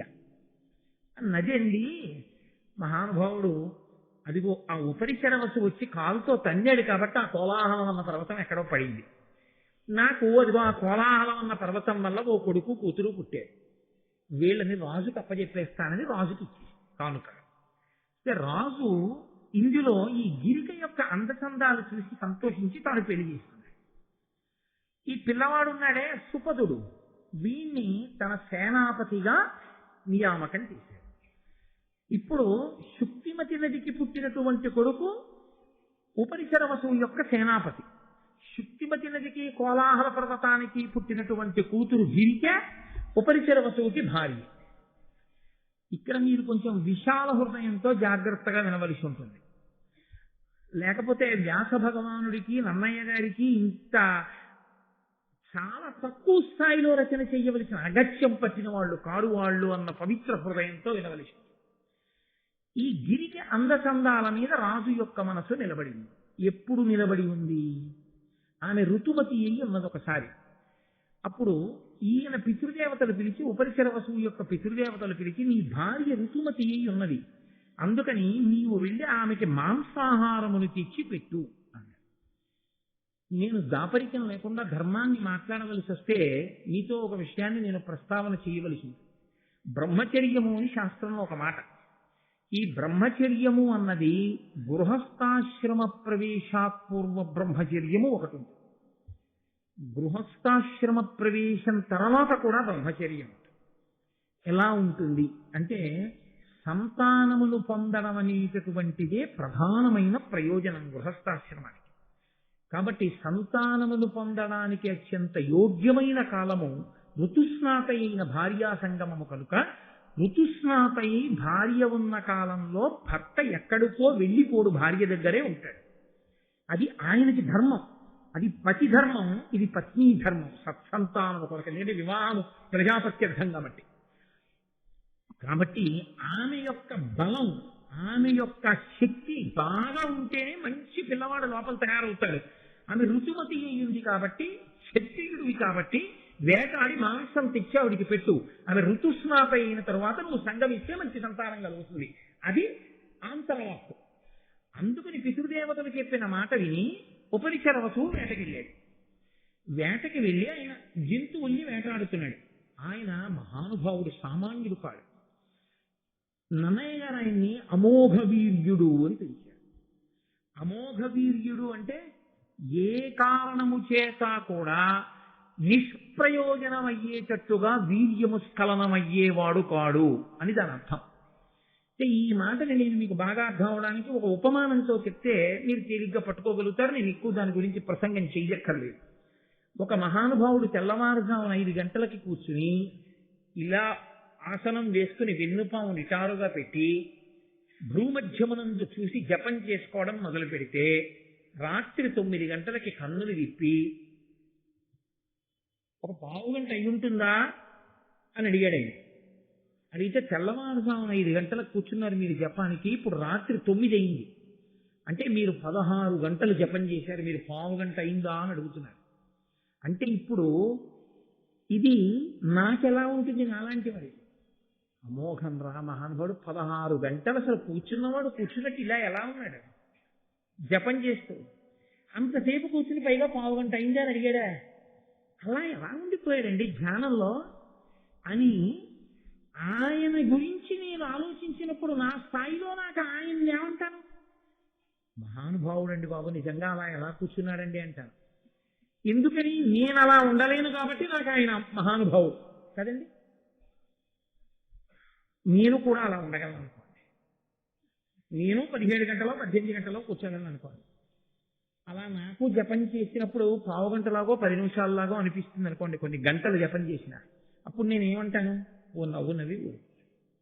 అది సహజం, ఎందుకని నాకు తెలుసు కాబట్టి కదా. అలా నిష్కారణముగా వీర్యము స్ఖలనమయ్యి ఆ వీర్యము ప్రయోజనము లేకుండా పతనమైపోవడం అనేటటువంటి అలవాటు లేని ఒక మహాపురుషుడి గురించి విన్నప్పుడు సామాన్యులకి అది బాబా అలా ఉంటుందా అనిపించవచ్చు. కానీ ఆయన అమోఘ వీర్యుడు అన్న మాటకు అర్థం అంతే. ఇప్పుడు మీరు పట్టుకోగలిగారు, అంతకన్నా ఇంకా నేను వ్యాఖ్యానం చేయగలను. కాబట్టి అంతటి అమోఘ వీర్యుడైనటువంటి మహానుభావుడు ఉపరిచర వసువు వేటకి వెళ్ళాడు. ఋతుస్నాత అయిన భార్యా సంగమము ఆయన ధర్మం. అందుకని భార్య యొక్క అందచందాలని మనసులో తలుచుకున్నాడు. ఆమెని మనసులో తలుచుకోవడం ఉత్తమ పురుష లక్షణం. కేవలము భార్య యందు మాత్రమే కామము కలిగి ఉంటే ఆయన ఉత్తమ పురుషుడు అని గుర్తు. కాబట్టి ఇప్పుడు ఉపరిచర వసువు యందు దోషం పట్టడం ఎంత మాత్రమూ తప్పు కాదు. పైగా భార్య ఋతుస్నాత సంగమకాలం, అందుకని ఆయన భార్య అందచందాన్ని స్మరించారు. హఠాత్తుగా వీర్యము స్ఖలనమై ఆయన అమోఘ వీర్యుడు. అది నిష్ప్రయోజనము పారాలు. అందుకని చిరగని ఆకుదొప్పలోకి పట్టి దాన్ని ముడిలీసి పెంపుడు డాగని పిలిచి, వేటకెళ్ళేటప్పుడు కుక్కల్ని డాగల్ని తీసుకెళ్తారు, పెంపుడు డాగని పిలిచి దాని మెడలో కట్టి పట్టుకెళ్ళి నా భార్యకి ఇచ్చేయాలి. ఇప్పుడు ఈ డాగ వెళ్ళిపోతాం. పావురాలు ఇవి పూర్వం పెంపుడు పక్షులు వెళ్ళే వీళ్ళకి, అది వెళ్ళిపోతుంది. ఆ వెళ్ళిపోతున్నటువంటి సమయంలో వేరొక డాగ చూసింది. చూసి దాని మెడలో వేలాడుతున్నటువంటి ఆ ఆకు పొట్లాన్ని మాంసఖండం అనుకుని ఆ డాగ ఈ డాగతో ఆ మాంసం కోసం యుద్ధం మొదలెట్టి, ఈ రెండూ కలిసి కొట్టుకోవడంలో దాని మెడలో కట్టినటువంటి ఆ ఆకు దొప్పతో కూడిన పొట్లం పడింది. ఆయన అమోఘ వీర్యుడు కదండి, ఆయన సామాన్యుడు కాడు, మహాపురుషుడు. ఎట్టి పరిస్థితుల్లో అది దుర్వినియోగం అవ్వదు. ఇప్పుడు అది వెళ్ళి ఒక సరోవరంలో పడింది. ఆ సరోవరంలో పడినప్పుడు అందులో అద్రిక అనబడేటటువంటి ఒక చేప ఉంది. ఆ చేప ఎవరు? ఆవిడ ఒక అప్సరస. ఆవిడ ఉద్ధతితో ప్రవర్తిస్తే చిత్రముఖ బ్రహ్మగారి శాపవాక్కు విడిచిపెట్టారు. నువ్వు ఇంత ఉద్ధతితో ప్రవర్తిస్తున్నావు కాబట్టి శాప వైపుట్టన్నాడు. ఆవిడ వెళ్ళి ఆయన కాళ్ళ మీద పడింది, తప్పైపోయింది, నాకు ఎప్పుడు శాప విమోచనం అంది. సృష్టిలో ఎన్నడూ జరగని రీతిలో శాపవయ్యుండి కూడా ఇద్దరు మనుష్యులకి ఏనాడు జన్మనిస్తావో ఆనాడు నీకు శాప విమోచనం. ఇప్పుడు చిత్రమైన సందర్భం ఒకటి జరిగి తీరాలి, లేకపోతే ఆవిడికి శాప విమోచనం జరగదు. ఇది వెనక నడిపించేవాడొకడున్నాడు, బ్రహ్మగారి మాట నడుస్తోంది, ఈశ్వరుడు అన్నవాడొకడున్నాడు, వాడు నడిపిస్తున్నాడు. ఇవన్నీ ఇప్పుడు ఈ ఆకు గొప్ప పొట్లం చెరగడం వల్ల ఉపరిచర వసువు యొక్క వీర్యం 2 బిందువులు నీటిలో పడుతుండగా 2 చుక్కల్ని కూడా ఈ అద్రిక అనే చేప తలెత్తి ఏదో అనుకుని మింగింది. అది స్త్రీ శరీరంలోకి ప్రవేశించడంలో లోపల 2 బిడ్డలు పెరిగారు. ఈ చేప 10 నెలల తర్వాత మత్స్యకారులకు దొరికింది. అబ్బో ఎంత పెద్ద చేపో, ఎంత పెద్ద కడుపో అని ఆ చేప కడుపు కోసేశారు. ఎప్పుడైతే 2 మనుష్యులకు జన్మనిస్తుందో అప్పుడు ఆమెకి శాప విమోచనం. కాబట్టి అద్రిక నాకు 2 పిల్లలు పుడితే నేను మళ్ళీ అప్సరసనైపోవచ్చని ఆవిడ చూస్తోంది. ఆవిడ కడుపులోంచి ఒక మగపిల్లవాడు, ఒక ఆడపిల్ల పైకొచ్చారు. వచ్చిన మగపిల్లవాడి పేరు మత్స్యరాజు, ఆయన మత్స్యదేశానికి అధిపతి అయ్యాడు. ఆడపిల్ల పేరు మత్స్యగంధి, ఆమె ఎక్కడ నిలబడితే అక్కడి నుంచి యోజనం దూరం పాటు చేపల వాసన కొడుతుంది. కాబట్టి ఆమెని మత్స్యగంధి అన్నారు. చేప కడుపులోంచి వచ్చింది కదండి. ఈ మత్స్యగంధిని మాత్రం దాశరాజు అనబడేటటువంటి వ్యక్తి, పడవలు నడిపేటటువంటి మత్స్యకారుల కుటుంబానికి చెందినటువంటి వాడు, ఆయన పిల్లని పెంచుకొని యమునా నది ఒడ్డున ఆమె నించోపెట్టి వచ్చే పోయే యాత్రికుల్ని పడవలో యమున దాటించు అని చెప్పాడు. ఆ పిల్ల అక్కడ నిలబడి వచ్చే వాళ్ళని పడవ దాటిస్తోంది. దాటిస్తూ ఉండగా పరాశర మహర్షి వచ్చారు. పరాశర మహర్షి అంటే ఎవరు? వేదవ్యాసుని కన్న తండ్రి, మహానుభావుడు, శక్తి మహర్షి యొక్క పుత్రుడు. అంతటి మహాపురుషుడు తీర్థయాత్రకి వెళ్ళాడు. ఇలాంటి అనుమానాలు వచ్చినప్పుడల్లా మనకి దిక్కెవరంటే శంకర భగవత్పాదులు. శంకర భగవత్పాదులు సౌందర్యలహరి చేస్తూ అమ్మవారి మీద ఒక శ్లోకం చేశారు. అందులో ఆయన అంటారు, హరిస్వామారాధ్య ప్రణత జన సౌభాగ్య జననీ పురాణారీ భూత్వా పురరిపుమపి క్షోభమనయత్ స్మరోపిత్వానత్వారితి నయనలేఖ్యేన వపుషా మునీనామప్యంతః ప్రభవతి మోహాయ మహతాం. ఈ శ్లోకం అండి యథార్థంగా ఇప్పుడు నేను చెప్పింది ఎలా ఉంటుందో దాని బాహ్యార్థం చెప్తే అలాగే ఉంటుంది. కానీ మీరు కొంచెం జాగ్రత్తగా వినండి, మీకు కొబ్బరి పెంకు ఊడిపోయి లోపల ఉన్న సారమందిన నాడు పొందిన ఆనందం పొందుతారు. హరిస్వాం ఆరాధ్య ప్రణత జన సౌభాగ్య జననీ, శంకరాచార్యుల వారు ఏమని పిలిచారంటే అమ్మా నీ దగ్గరికి వచ్చి వంగి నమస్కరించిన వాళ్ళందరికీ అభ్యున్నతిని కోరిన కోరికలను తీర్చగలిగినటువంటి శక్తి కలిగిన ఓ పరదేవత, హరిత్వా ఆరాధ్య, హరి నిన్ను ఆరాధించి జగన్మోహిని రూపాన్ని పొంది. ఇక్కడ వరకు బాగానే ఉంది, ఇబ్బంది ఏమి లేదు. వెంటనే మనకేం గుర్తొస్తుంది? అవునండి, అలా జగన్మోహిని రూపాన్ని పొందబట్టే దేవతలకి రాక్షసులకి అమృతాన్ని పంచిపెట్టడంలో రాక్షసులకి దక్కకుండా లోకాన్ని కాపాడాడండి అంటామనుకుంటాం. అక్కడే శంకరాచార్యుల వారు ఏం చేశారంటే మనందరినీ పక్కకి తోసేసి ఇంకో వైపుకి వెళ్ళారు. ఆయన అన్నారు, పురాణారీభూత్వా పురరపినపి క్షోభమనయత్. అమ్మా, శ్రీ మహావిష్ణువు నిన్ను ఉపాసన చేశాడు, నువ్వేం చేశావు? లోకంలో కల్లా అందగత్తెవి నువ్వే కాబట్టి త్రిపుర సుందరివి, నీ అందం శ్రీ మహావిష్ణువుకి ఇచ్చావు. ఇప్పుడు ఆయన ఏమయ్యాడు? జగన్మోహిని అయ్యాడు. ఆయన్ని మించిన అందగత్తె లేకుండా పోయింది. అమృతం గురించి చెప్తే బాగానే ఉంది. ఇక్కడ శంకరాచార్యులు వారు అన్నారు, అప్పుడు ఏమైందో తెలుసా అమ్మా, మీ ఆయన పరువు బజారున పడింది. పరమశివుడు ఆ జగన్మోహిని వెంట పడ్డాడు. పురాణారీభూత్వా పురరపినపి క్షోభమనయత్. పురములను కాల్చినటువంటి పరమేశ్వరుని యొక్క హృదయములో కామము బయలుదేరి ఆయన ఆ జగన్మోహిని అవతారం పొందినటువంటి విష్ణువు వెంట పడ్డారు.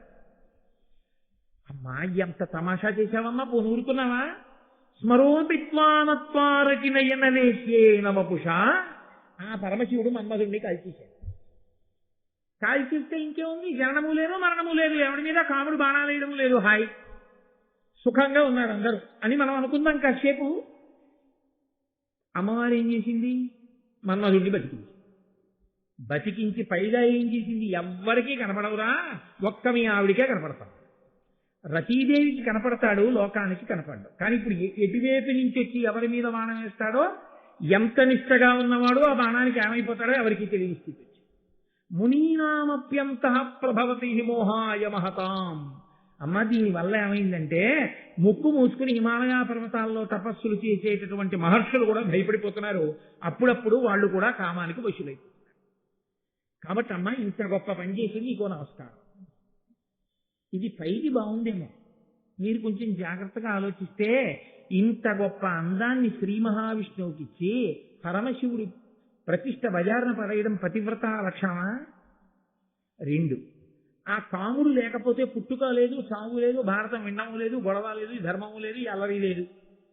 ఆ కాముడికేమో ప్రాణం పోసింది. ఆ మన్మధుడు బతకబట్టి మనందరికీ అల్లరి వచ్చింది. పుట్టడం చావడం, పుట్టడం చావడం. పోని ఊరుకుందా? ఆ మన్మధుడిని బాణాలు ఎవరి మీద వేయడానికి ఆవిడ అధికారం ఇచ్చేసింది. ఒరే, తపస్సు చేసుకుంటున్న ఋషుల మీద కూడా నువ్వు వేస్తే వెయ్యి, నేనేమన్నాను. ఇప్పుడు వాళ్ళు కూడా భయపడిపోతారు. అమ్మ, ఇన్ని చేసిన నీకో నమస్కారం. ఇది స్తోత్రమా ఇందా? నిజానికి భయపడకుండా గుడ్డల మీద చెయ్యేసి చెప్పండి. ఇందులో నిజంగా అమ్మవారిని స్తోత్రం చేయడానికి ఏమైనా ఉందండి? అందులో నిజాయితీగా త్రికరణ శక్తిగా ఏం అమ్మవారండి అనడానికి ఏమైనా ఉందా? ఏమీ లేదు.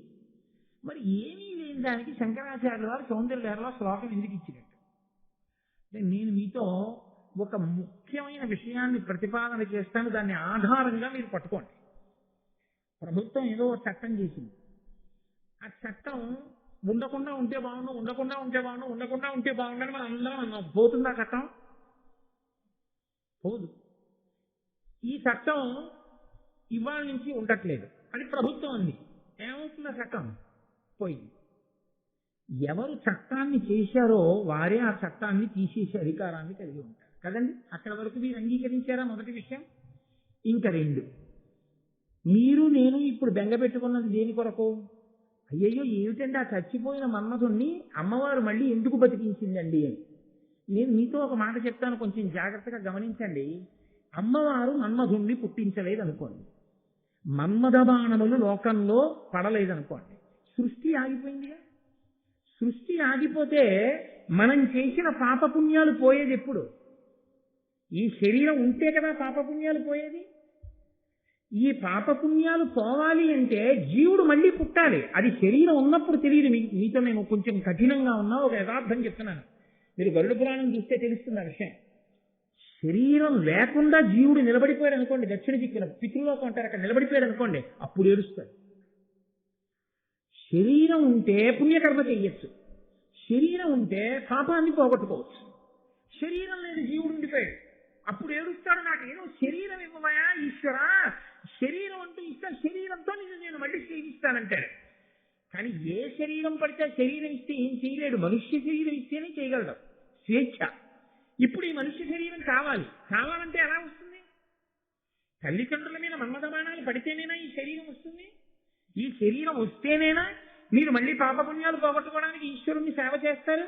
కాబట్టి ఇప్పుడు అమ్మవారు కాముణ్ణి మళ్ళీ సృష్టించడం వల్ల మనందరం పాపపుణ్యాలు పోగొట్టుకోవడానికి శరీరాన్ని పొందడానికి అవకాశం వచ్చిందా లేకుండా పోయిందా?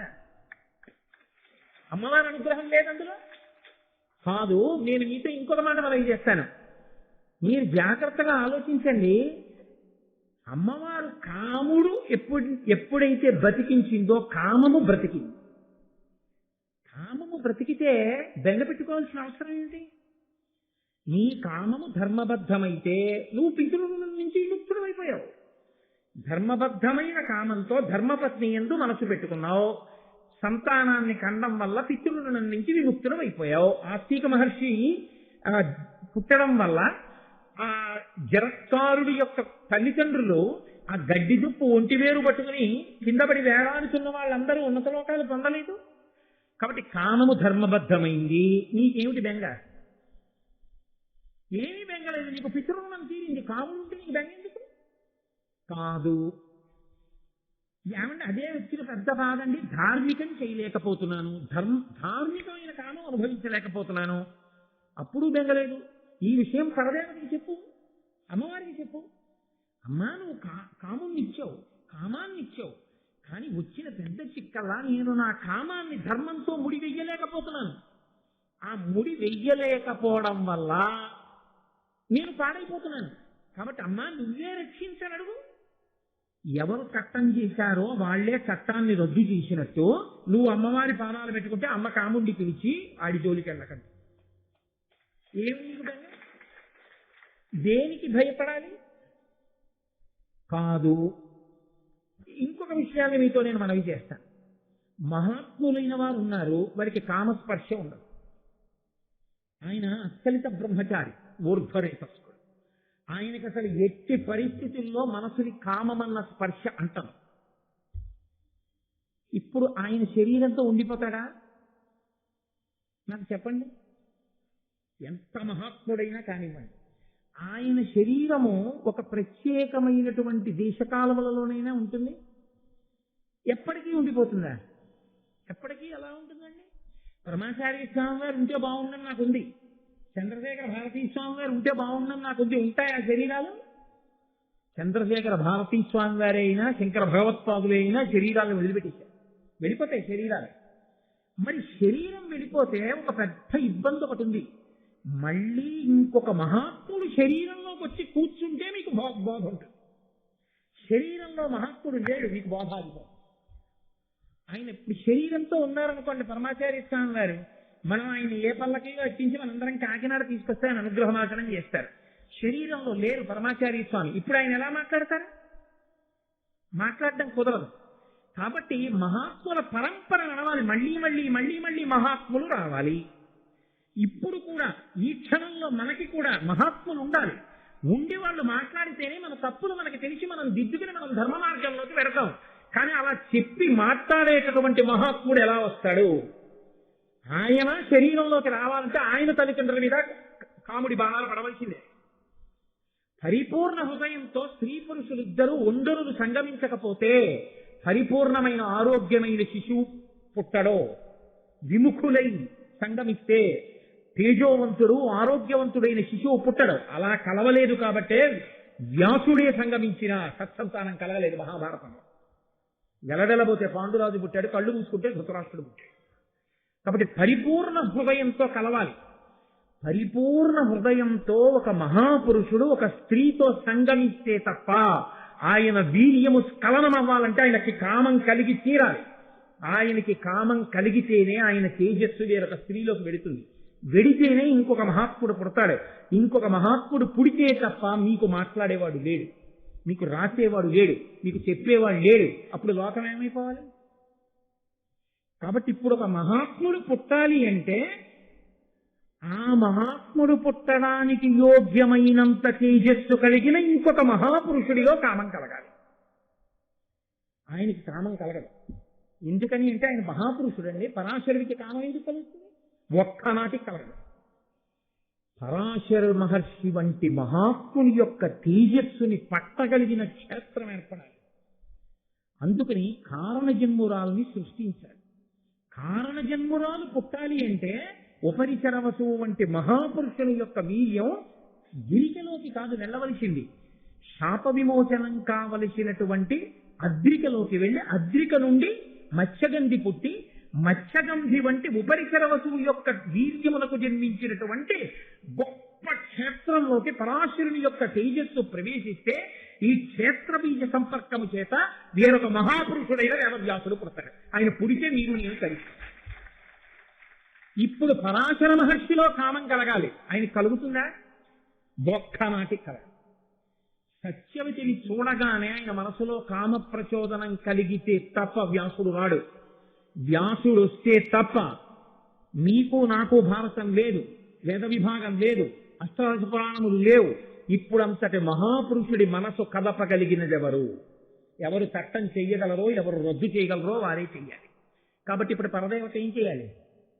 అంతటి మహాత్ముడి మనసు కామ ప్రచోదనం పొందేటట్టు చెయ్యాలి. కాబట్టి ఎవరు చేసిందని గుర్తు? పరాశక్తి చేస్తోంది ఈ కదలికలన్నీ. ఆయన మనసు సత్యవతి యందు లగ్నమైతే సజ్జగర్భమునందు వేదవ్యాసుడు పుడతాడు. ఆ వేదవ్యాసుడు పుడితే తప్ప మనకెవ్వరికీ లోకంలో జ్యోతి వెలగదు. మనకేమి తెలియదు. వ్యాసుణ్ణి పక్కన పెట్టేశారనుకోండి మీరు, అంతే. పురాణములు లేవు, వేద విభాగం లేదు, భారతం లేదు, భాగవతం లేదు. ఇప్పుడు నాకు చెప్పండి, మీరు ధర్మం నేర్చుకోవడానికి ఏముంది? మీకు ఏమీ లేవు. కాబట్టి పాడైపోయేది ఎవరు? వ్యాసుడు పుట్టకపోతే మనమే పాడైపోతాం. మనం అందరం బాగుపడాలని వ్యాసుడు పుట్టేటట్టు పరాశర మహర్షి యొక్క మనసులో కామము పరిపూర్ణంగా కలిగితే తప్ప, సంతోషంగా ఆయన సత్యవతితో కలిస్తే తప్ప అంతటి మహాత్ముడు జన్మించడు. అందుకని ఆయనలో కామ ప్రచోదనం ఎంతవరకు అవసరమో అంతవరకే చేసింది పరాశక్తి. ఒక్క వ్యాసజననం వరకే. ఇంకా తర్వాత పరాశక్తికి ఎప్పుడూ కామం లేదు. అంటే అప్పుడు మీరు ఏమనుకోవలసి ఉంటుంది? ఇది పరదేవత యొక్క అనుగ్రహము. మహాపురుష జననము ఎందువలన జరుగుతుంది? పరాశక్తి నిర్ణయం చేస్తుంది. ఓ ఇది ఇలా ఇలా కదలాలి, ఇలా ఇలా కదలాలి, దానికి తగిన క్షేత్రం ఏర్పడాలి. ఒక ఇల్లు కట్టాలంటే సరి అయిన స్థలం ఎంచుకున్నట్టు ఒక మహాపురుషుని యొక్క తేజస్సు ప్రవేశించడానికి వీలైన గొప్ప క్షేత్రాన్ని కూడా అమ్మవారే సిద్ధం చేయిస్తుంది. అందుకని ఉపరిచర వసువు యొక్క వీర్యాన్ని అద్రికలో ప్రవేశపెట్టి అద్రికలోంచి ఈ మహాతల్లి మత్స్యగంధి పుట్టేటట్టు చేసి, మత్స్యగంధి యందు పరాశరుడికి అభిమానం పుట్టేటట్టు చేసి, ఈ పరాశరుడు సత్యవతి కలిస్తే వేదవ్యాసుడు పుట్టేటట్టు పరదేవత చేసి. ఇప్పుడు ఏమైనా అభ్యంతరమా మీకు? పరాశరుడికి కామం కలిగితే మీకేమైనా అభ్యంతరమా? సత్యవతి ఆయనతో సంగమిస్తే మీకేమైనా అభ్యంతరమా? ఉపరిచరు వసువు యొక్క వీర్యము స్ఖలనమై మహాధర్మాత్ముడై అమోఘ వీర్యాన్ని డేగతో పంపిస్తే ఇంకొక డేగ అందుకు పోరాటం చేసి ఆ వీర్యాన్ని చాప తాగితే మనం సంతోషించాలా? ఇవన్నీ హేయమైన కథలని మనం నోళ్ళు చెవులు మూసుకోవాలా? పరవశించిపోయి పరదేవతకి జేజేలు చెప్పవలసిన సందర్భం అయింది.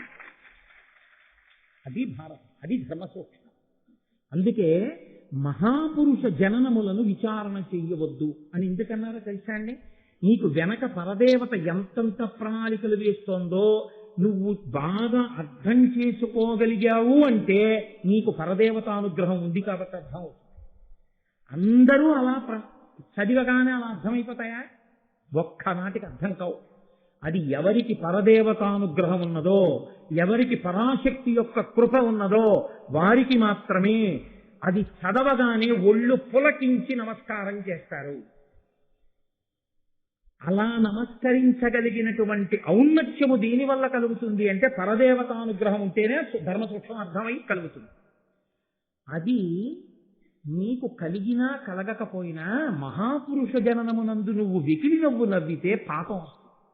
తల్లి అంత కృప చేసి అంత మహాపురుషుల్ని పుట్టిస్తే ఆయన జననమును చూసి నువ్వు నవ్వడమా? అందుకని శాస్త్రం అంది, ఒకవేళ నీకు అర్థం కాకపోతే ఊరుకుంటిపో, విచారణ చేయి. మహాపురుష జననమును నది యొక్క ప్రారంభ స్థానమును విచారణ చేయవద్దు. నది ఉంది, స్నానం చేయంతే. ఎక్కడ పుట్టింది నది అని అడగండి. మహాపురుషుడి వలన నీకు వాంగ్మయం వచ్చింది, ఈ వాంగ్మయం చదువుకో. ఆయన అలా ఎలా పుట్టారని అడగవద్దు. నీకు అర్థమైంది నీ అదృష్టం. బట్ నేను అనుకుంటున్నాను, ఇవాళ ఈ సభలో ఉన్న ఎవ్వరికీ కూడా మహాత్ములు ఇలా ఎందుకు జన్మిస్తారు అన్న విషయంలో మీకు అనుమానం లేదని నేను అనుకుంటున్నాను. మీకు బాగా అర్థమయ్యేటట్టు చెప్పగలిగితే పరదేవత కృపతో నేను ధన్యుడనైనట్టు. మీకు చెప్పలేకపోతే అది నా వైఫల్యమైనట్టు తప్ప మీ తప్పు మాత్రం కాదు. కాబట్టి పరదేవతానుగ్రహం కలిగింది. వ్యాస భగవానుడు పుట్టాలి. ద్వాపర యుగం అయిపోతోంది, కలియుగం ప్రారంభం అయిపోతుంది. ఇంకా కలియుగంలో కలిపురుషుడు విజృంభించాడు. ధర్మం చెప్పేవాడు లేడు, ధర్మం చెప్పేవాడు కావాలి. ఆయుర్దాయం తగ్గిపోతుంది. వేదాన్నంతటినీ ఎవరూ చదవలేరు. వేదాన్ని విభాగం చేసి ఉన్న ఆయుర్దాయంలో వేదం చదువుకునేటట్టుగా వేదాన్ని ఇవ్వగలిగిన వాడు ఉండాలి. అష్టాదశ మహాపురాణములను ఇవ్వగలిగిన వాడు ఉండాలి. భారతం చెప్పగలిగిన వాడు ఉండాలి. శిష్యుల్ని తానే తయారు చేసుకోగలగాలి. మహాపురుషుడై స్వార్థత్యాగి అయిన వాడు కావాలి. అటువంటి వాడు పుట్టాలంటే ఎంతటి మహాత్ముడి తేజస్సు కదలాలి. కాబట్టి ఆయన యందు కామము ఆవిడ కల్పించింది, పరదేవత కల్పించింది. అటువంటి మహాపురుషుడి తేజస్సు కదిలినా ఆ తేజస్సుని పట్టగలిగిన క్షేత్రం ఇది. అందుకని ఆ క్షేత్రాన్ని కూడా ఆవిడే సిద్ధం చేసింది. వేరొక మహాత్ముని తేజస్సు కదిపి అది అద్రిక మింగి, అద్రిక కడుపులో పెరిగితే అద్రికకి శాప విమోచనం అవుతుంది. అప్సరసాగర్భము నుంచి బయటికి వచ్చింది కాబట్టి దాశరాజు దగ్గర పెరిగితే యమునా నది దాటుతున్నప్పుడు పరాశరుని యొక్క హృదయము ఆమె యందు నిలబడింది. చరిత్ర వరకు బాగుందండి. మీరు సౌందర్యలహరిలో కదా మొదలెట్టారు, మరి పరమశివుడి పరువు బజార్ను పడవేయడంలో మరి అక్కడ అమ్మవారు ఏం చేసినట్టు అంటే పురాణారీ భూత్వా పురరపిమపి క్షోభమనయత్.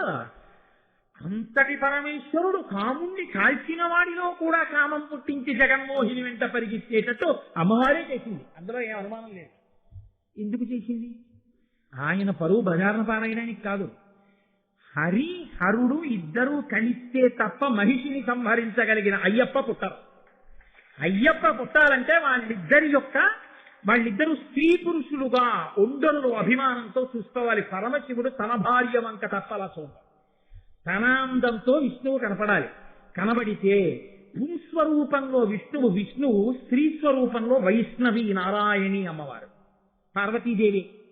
అందుకని తన అన్నగారి యందు తన అందాన్ని ప్రవేశపెట్టి విష్ణువు ఆడదానిగా కనబడితే పరమశివుని యొక్క తేజస్సు కదిలితే వీళ్ళిద్దరికీ కలిపి ధర్మశాస్త్ర అయినటువంటి అయ్యప్ప స్వామి జన్మిస్తే ఆయన వలన మహిష సంహారం జరిగితే ఈ లోకాలు ప్రశాంతంగా ఉండాలి. అందుకునమ్మా పురాణారీ భూత్వా పురరపిమపి క్షోభమనయత్ స్మరోపిత్వా నత్వా రతినయన లేహ్యేన వపుషా. పరమశివుడు మన్మధుణ్ణి కాలిస్తే నువ్వు బతికించావమ్మా. నువ్వు బతికించి ఉంచకపోతే మాకు ఈ శరీరం ఎక్కడిది? సౌందర్యలహరి చదవడం ఎక్కడిది? మహాభారతం వినడం ఎక్కడిది? మా పాపపుణ్యాలు పోగొట్టుకోవడం ఎక్కడిది? మేము భక్తిని పొందడం ఎక్కడిది? ధర్మం తెలుసుకోవడం ఎక్కడిది? జ్ఞానాన్ని పొందడం ఎక్కడిది? ఇది లేని నాడు మోక్షం ఎక్కడిది? ఇవన్నీ పొందామంటే తల్లి నువ్వు మహాపురుషుల యందు ఎంత అవసరమో అంతవరకు ఒక్క పర్యాయం కామం సృష్టించి ఇంకా మళ్ళీ ఆయన జోలికి ఆవిడ వెళ్ళలేదు. ఆయన అలాగే మహానుభావుడే వెళ్ళిపోయాడంటే అంటే మన కొరకు ఎంత అవసరమో అంతవరకు ఆయన మనసు కదిలేట్టు చేయించినటువంటి పరదేవతానుగ్రహాన్ని మీరు వింటున్నారని గుర్తు. అందుకే ఆదిపర్వంలో మహాపురుష జననాన్ని వింటే సాక్షాత్తుగా దేవతల యొక్క, రాక్షసుల యొక్క, పరదేవత యొక్క ఇంతమంది అనుగ్రహము కలిగేస్తుంది అన్నారు ఆదిపర్వం. అంత శక్తి ఎక్కడిదంటే ఇది కారణం. వెనక పరదేవత యొక్క అనుగ్రహం నడుస్తోంది. దీని వెనక మహాపురుష జననం వెనకాల. కాబట్టి ఇప్పుడు హరిస్వామారాధ్య ప్రణత జన సౌభాగ్య జననీ పురాణారీ భూత్వా పురరపిమపి క్షోభమనయత్ స్మరోపిత్వా నత్వా రతినయన లేఖ్యేన వపుష మునీనామప్యంతః ప్రభవతి మోహాయ మహతాం. ఏమిటి అమ్మవారి దోషం? ఎక్కడైనా ఉందా? ఎక్కడైనా తప్పు పట్టడానికి ఏమైనా ఉందా అమ్మవారిని? కాబట్టి ఇప్పుడు పరదేవతకి నమస్కరించాలా వద్దా? రెండు చేతులెత్తి అమ్మవారికి నమస్కరించవలసిందే. కాబట్టి పరాశరుడి మనసు ఎందుకు కదలవలసి వచ్చిందో శంకరాచార్యుల వారు సౌందర్యలహరిలో చెప్పారు అంటాను. అన్వయమైందా లేదా? కాబట్టి ఇప్పుడు ఒకసారి మన మనస్సుకి ఆ స్థితి కలిగిపోయిన తరువాత ఇప్పుడు ఆయన మనసు ఎందుకు సత్యవతి ఎందు నిలబడుతుందో మనం చూస్తే, అమ్మా మా కోసం వ్యాసుణ్ణి సృష్టించడానికి తల్లి ఇంత అనుగ్రహించవా? పరదేవత నీకు నమోత్తములు అని మనం నమస్కారం చేస్తాం. కాబట్టి ఇప్పుడు పరాశరుడు తీర్థయాత్రకు వెడుతూ యమునా నది మీద పడవ నడుపుతున్నటువంటి ఆ యోజనగంధిని చూసి గతమదమత్సరుండు త్రిజగద్వినుతుండు వశిష్ఠ పౌత్రుడున్నతమతి శక్తి పుత్రుడు అఘనాశ ఘోర తపోధనుండు సువ్రతుడయి తీర్థయాత్రసనువాడు పరాశరుడన్ మునీంద్రుడు అయ్యతివ తలోదరింకనియే అయ్యమునానది ఒడరేవునన్. ఎక్కడైనా కాముకుడు ఆడది కనబడితే పిచ్చెక్కిపోయేవాడు, కీచకుళ్ళ ప్రవర్తించేవాడు అని చెప్పారా పరాశరుడి గురించి? అంతటి మహాపురుషుడి మనస్సు కదిలిందంటే యోజనగంధిని చూసి అమ్మవారి అనుగ్రహం నడుస్తోంది మన కోసం. పిల్లలు పాడైపోతారు కలియుగంలో, వ్యాసుణ్ణి సృష్టించాలనుకుంది తల్లి. కాబట్టి గతమద మత్సరుండు, ఆయనకి అసలు మదము లేదు మత్సరం. ఆయన మదోన్మత్తుడు కాడు, ఆయనకి రెండూ లేవు. లేనివాడికి ఎలా కలిగింది? మన కోసం కల్పించింది ఆవిడ. నీ తేజస్సు జారితే తప్ప రాడు వ్యాసుడు. త్రిజగద్వినుతుండు, 3 లోకముల చేత స్తోత్రం చెయ్యబడేవాడు పరాశరుడు అంటే. వశిష్ఠ పౌత్రుడు ఉన్నతమతి, వశిష్ఠుని యొక్క మనవడు.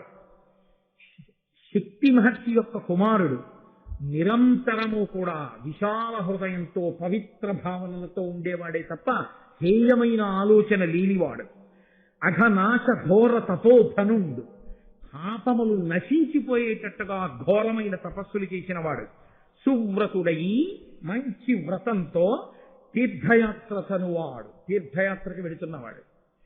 పరాశరుడు మునీంద్రుడయ్యతివ తలోదరింగనియే. ఎవరిని చూశాడు?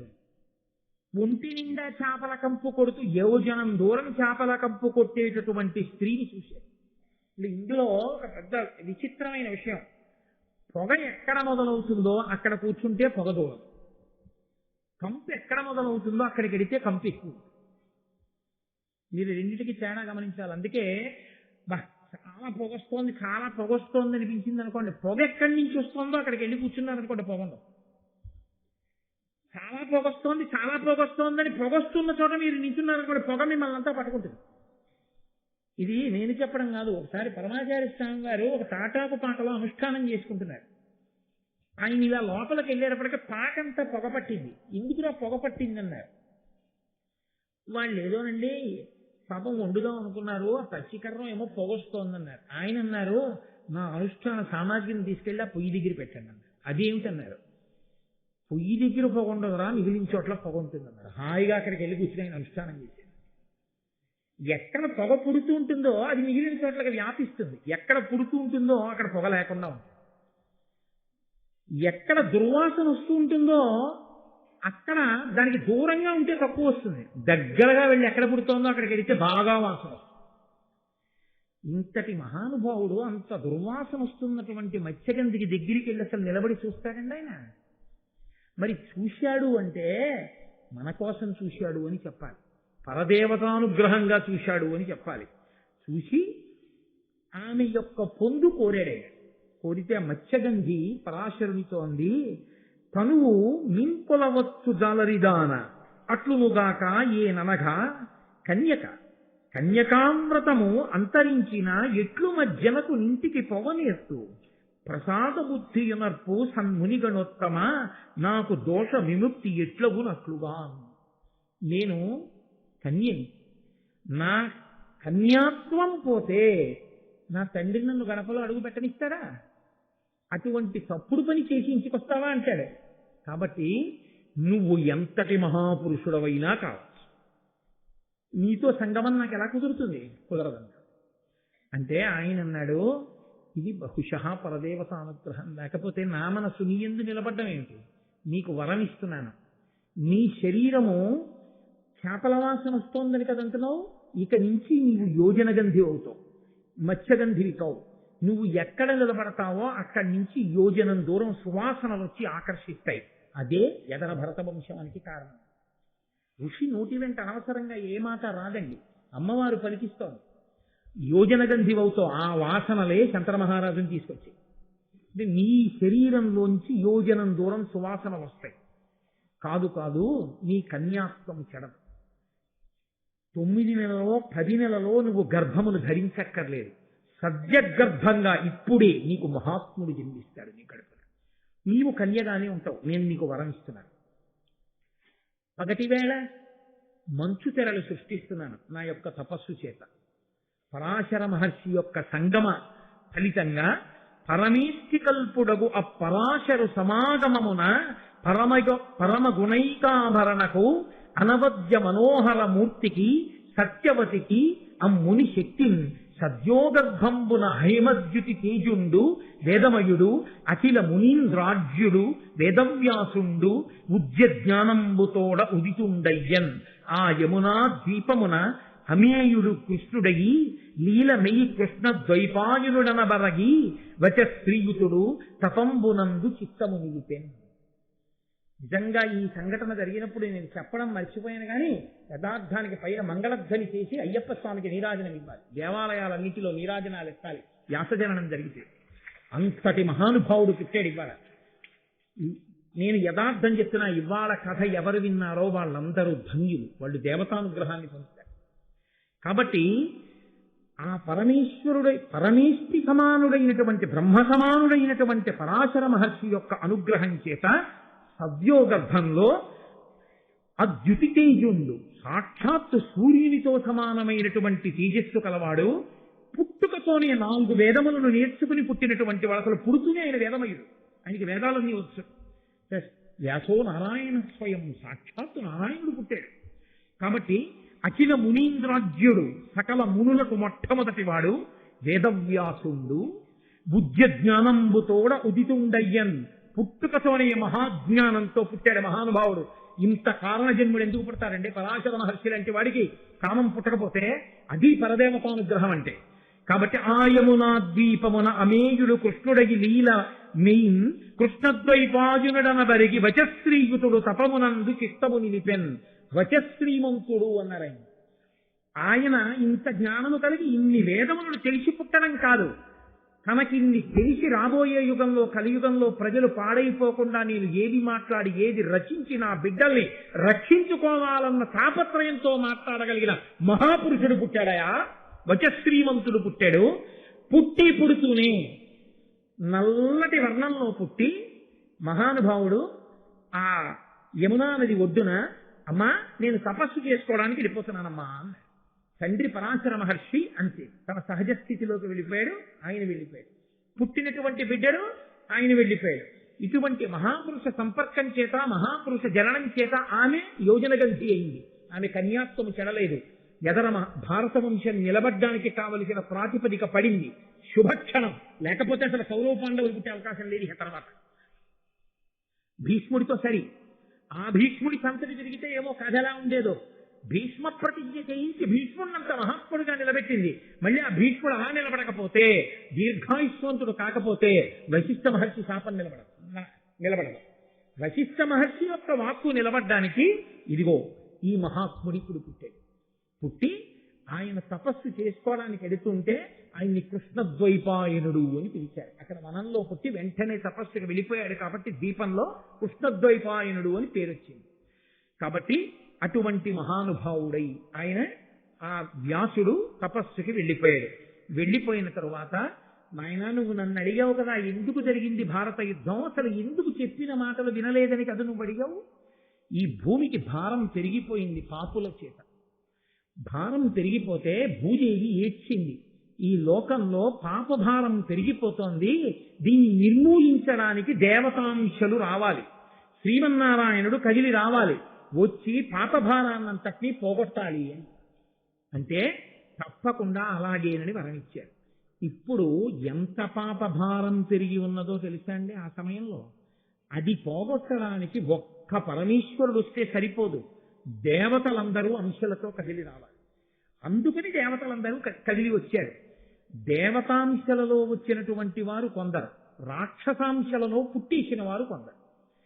ఇప్పుడు రాక్షసాంశలలో పుట్టిన వాళ్ళందరూ దేవతాంశలలో పుట్టిన వాళ్ళ వల్ల చచ్చిపోవాలి. చచ్చిపోతే భూభారం తీరుతుంది. అయితే మహాభారతంలో గొప్పతనం ఏమిటో తెలుసా అండి?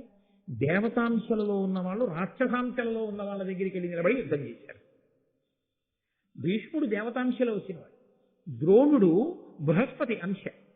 వీళ్ళందరూ వెళ్ళి కౌరవుల వైపు నిలబడ్డారు దుర్యోధనుడి పక్కన నిలబడి యుద్ధం చేశారు.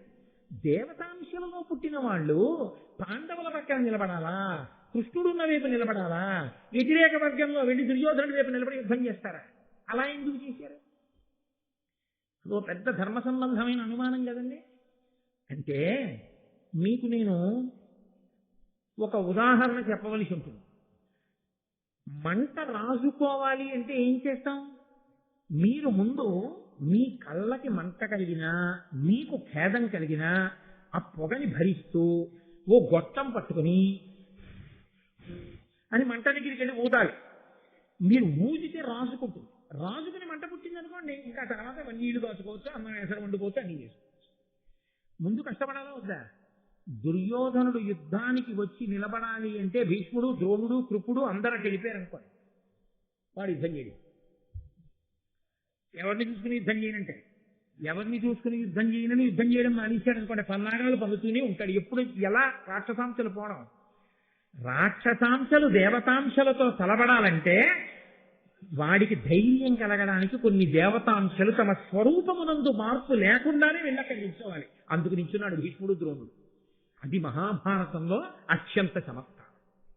అందుకని భీష్మద్రోణులు నిల్చున్నారు తప్ప చేత కాకో దుర్యోధనుడు మోచేతి నీళ్ల కోసమో వెళ్ళి నిలబడ్డవాళ్ళు కాదు, ఊదడం కోసం పొయ్యిని నిల్చున్నారు. అందుకని వాళ్ళు అక్కడ నిలబడకపోతే ఆ యుద్ధంలో వాళ్ళు పడరు రాక్షసులు. అందుకని కొంతమందిని నిల్చోబెట్టవలసి వచ్చింది కృష్ణ భగవానుడు. కాబట్టి మహానుభావ ఎలా పుట్టారో తెలుసా? పుట్టిన వాళ్ళందరూ అదిగో కృష్ణ భగవానుడు జన్మించాడు.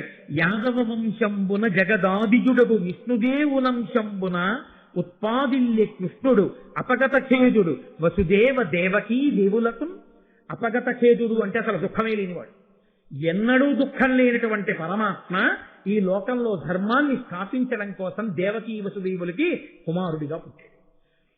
ఆ తర్వాత శ్రీ వెలుగ రోహిణికి వసుదేవునకు ఉదయించి విష్ణు దేవాంశమునన్ భూవంజుడనంతుడు బలదేవుండు ప్రళంబ ముఖ్య దితిజాంతకుడై.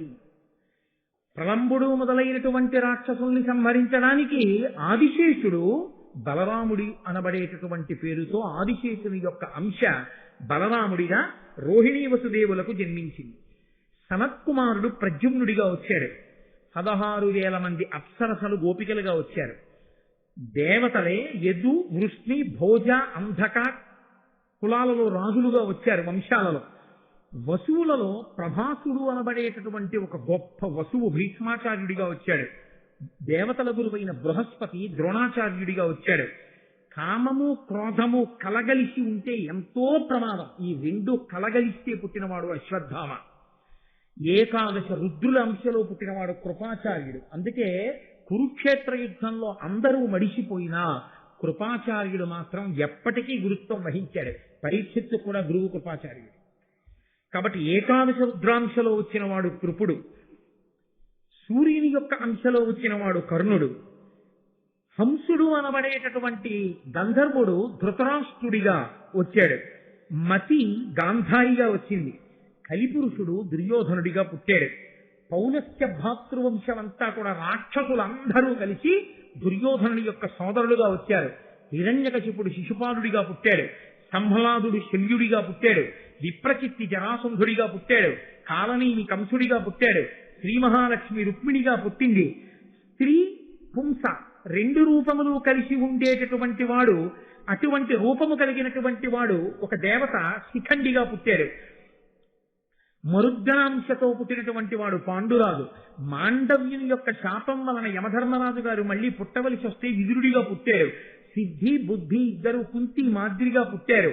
అదిగో ఆ అనేకమైనటువంటి దేవతల అనుగ్రహంతో యమధర్మరాజు గారి యొక్క అంశగా ధర్మరాజు, వాయుదేవుని అంశలో భీముడు, ఇంద్రుని అంశలో అర్జునుడు, అశ్వనీ దేవతల యొక్క అంశంలో నకుల సహదేవులు, అలాగే సాక్షాత్తు స్త్రీ రూపంగా లక్ష్మీ స్వరూపంగా సంపద రూపంగా యాజ్ఞసేని జన్మించింది. యాజ్ఞసేని అంటే ద్రౌపదీదేవి. ఆవిడ యజ్ఞంలోంచి ఆవిర్భవించింది. అర్జుని దృష్టద్యుమ్నుడిగా వచ్చాడు. మరుత్తులు ద్రుపద సాత్యకి విరాటులుగా వచ్చారు. ఇంతమంది దేవతలు కాకుండా ఇంకా ఎంతమంది దేవతలు, ఎంతమంది రాక్షసులో ఈ భూమి మీద రాక్షసాంశలతో అవతరించిన వాళ్ళని మట్టు పెట్టడానికి దేవతలందరూ ఇన్ని అంశాలలో జన్మించారు. శ్రీ మహావిష్ణువు శ్రీకృష్ణ భగవానుడిగా ఆవిర్భవించాడు. అందువల్ల నాయన వీళ్ళు మాట వినకపోవడం అన్నది అక్కడ వచ్చింది. రాక్షసాంశంలో ఉన్నవాళ్ళు, అందుకని వాళ్ళు మాట వినరు. అందుకొచ్చింది భారత యుద్ధం అంతాను. వాళ్ళని మట్టు పెట్టడానికి, భూభారం తీర్చడానికి జరగవలసి వచ్చింది. అంటే ఇది అసలు ఎక్కడ ప్రారంభం? ఇదంతా ఈ అల్లరంతా మా వంశం, మా భరతుడి యొక్క వంశం, ఈ కథ ఎక్కడ మొదలయ్యాయి? దాని విశేషం ఏమిటో నాకు చెప్పండి అన్నాడు. జనమేజయుడు పొంగిపోయాడు. పడి ఇంతటి మహానుభావుడు వైశంపాయనుడు వ్యాసుడు దొరికినప్పుడు కదండి చెప్పించుకోవాలి, లేనప్పుడు ఎక్కడ వింటాం? వినాలని కోరుకుంటే మాత్రం. కాబట్టి చెప్పండి అన్నాడు. అంటే ఆయన ఎక్కడికి తీసుకెళ్లి ప్రారంభం చేశాడో తెలుసా అండి? పూర్వం దేవతలకి గురువైనటువంటి బృహస్పతికి ఒక కుమారుడు, ఆయన పేరు కచుడు. రాక్షసులందరికీ గురువు శుక్రాచార్యుల వారు. శుక్రాచార్యుల వారికి ఒక్కతే కూతురు, ఆమె పేరు దేవయాని. ఈ దేవతల గురువైనటువంటి బృహస్పతి కుమారుడైనటువంటి కచుడి దగ్గరికి వెళ్ళి దేవతలందరూ ఒక ప్రార్థన చేశారు.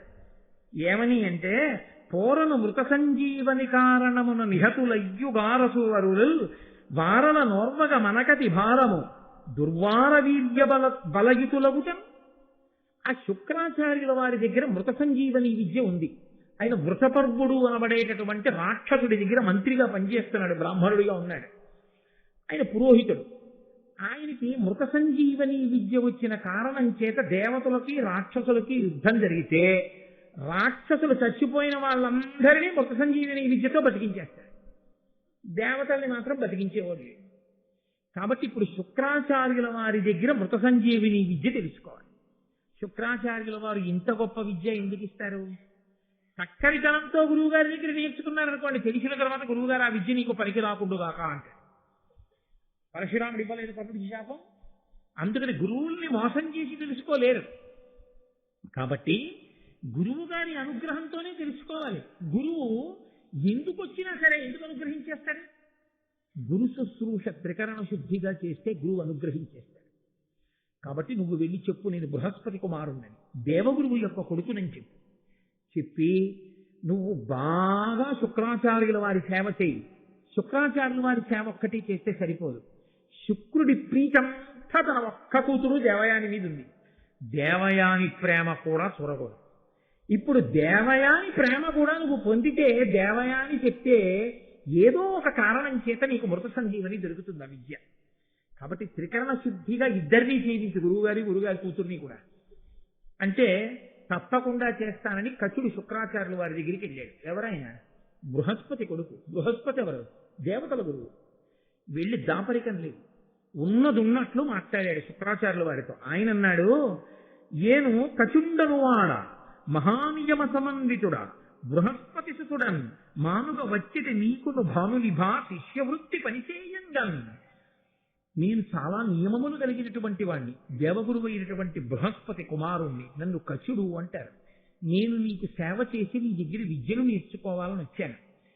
కాబట్టి నీకు సేవ చేసే అదృష్టం నాకు ఇవ్వండి అని అడిగితే మనం ఏమనుకుంటామంటే, శుక్రుడు వికటాట్టహాసం చేస్తాడు, ఏం మీ నాన్న చేత కాలేదా, నా దగ్గరికి పంపించాడా, మీ నాన్న చెప్పలేకపోయాడా అంటారని మనం అనుకుంటాం. కానీ గురువు అన్నవాడు ఎంత గొప్పగా ఉంటుందో చూడండి. ఆయన హృదయం. శుక్రాచార్యుల వారు అన్నాడు, బృహస్పతి మహానుభావుడు. బృహస్పతికి నమస్కరించడం ఒకటి, నీ వంటి వాణ్ణి ప్రేమతో చూడడం ఒకటి కాదు. గురుపుత్రుడు కాబట్టి నాయన సంతోషంగా రా, నీ మాటలు మృదువచనములు నాకు ఎంత నచ్చాయో, చక్కగా ఆశ్రమంలో ఉండి నా దగ్గర విద్యలన్నీ నేర్చు. అది ఆయన సహృదయం అంటే. అందుకు కదండి ద్రోణాచార్యుల వారు గురుత్వం వహిస్తే ప్రపంచం నలుదిక్కుల నుంచి వచ్చి ద్రోణాచార్యుల వారి దగ్గర చదువు నేర్చుకున్నారు ఆ రోజుల్లో. గురువు అంటే అన్ని జ్యోతులు వెలిగించారు మహానుభావులు. కాబట్టి ఆ కచుడు పని ఏమి పంచిన బదపడి చేసదనక తన్ పంచిన యా క్షణంబ చేయుచు నిజగురు చిత్తవృత్తికి కడుననుకూలుడై వినయంబుతోడ మనమున జయ్యుల మాటల భక్తి మేకాకారుడై మరి అంతకంటే దేవయానికి సువిధేయుడై ప్రియహిత భాషణముల పుష్ప ఫల విశేష దానములను సంతత ప్రీతి చేయుచు ఆ విధమున పెక్కులేండ్లు నిష్ట గురుని గురు తనూజగొలిచి ఆ ఇరువురా నిమ్మి పడసే తనదు నేర్పు పేర్ని. ఆ వెళ్ళినటువంటి కచుడు ఎప్పుడైనా ఆ శుక్రాచార్యుల వారు పిలిచి, నాయన వెళ్ళి దర్భలు పట్టరా అంటే, గురువుగారు బయట బాగా మబ్బేసింది, వర్షం వస్తోందేమో, రేపు ప్రొద్దున వెళ్ళి తీసుకొస్తానంటే అని ఎప్పుడు అనలేదు. ఆయన కాదు, ఆయన కూతురు అయిన దేవయాన్ని పిలిచి, ఏమయ్యా వెళ్ళి పువ్వులు పట్టరా అంటే వెంటనే వెళ్ళి పట్టుకొచ్చేవాడు. ఎలా? ఆయన దగ్గర ఎలా అయినా మృత సంజీవిని విద్య కొట్టేసి పట్టుకెళ్ళిపోదామనేటటువంటి కాపట్యంతో కాదు, త్రికరణ శుద్ధిగా గురువు గారు అని నమ్మి నేను సేవ చేస్తున్నాను కాబట్టి ఆయన అనుగ్రహించి మృత సంజీవని ఇస్తాడు. కాబట్టి నేను ఆయన్ని అలాగే సేవిస్తానని త్రికరణ శుద్ధిగా సేవించాడు. ఫలములు తెమ్మంటే ఫలములు తెచ్చాడు, పుష్పములు తెమ్మంటే పుష్పములు తెచ్చాడు, సమిధలు తెమ్మంటే సమిధలు తెచ్చాడు. వాళ్ళిద్దరి యొక్క అపారమైన ప్రీతిని పొందాడు. ఇప్పుడు వాళ్ళిద్దరి అపారమైన ప్రీతిని పొందినప్పటికీ మృత సంజీవని ఈయన చేతుల్లోకి రావడానికి కథ ఎన్ని మలుపులు తిరగాలో, ఆ భరతవంశం ఎలా రావాలో, ఎక్కడ ప్రారంభమైందో, ఎన్ని మలుపులు తిరుగుతుందో, ఎన్ని ధర్మాలుంటాయో, ఎంత ఆశ్చర్యమో రేపటి రోజున మనం మహానుభావుడు వ్యాస భగవానుని అనుగ్రహంతో వైశంపాయనుడు చెప్పగా నా చేత చెప్పించి నన్ను ధన్యుండ చెయ్యుగాక అని ప్రార్థన చేసి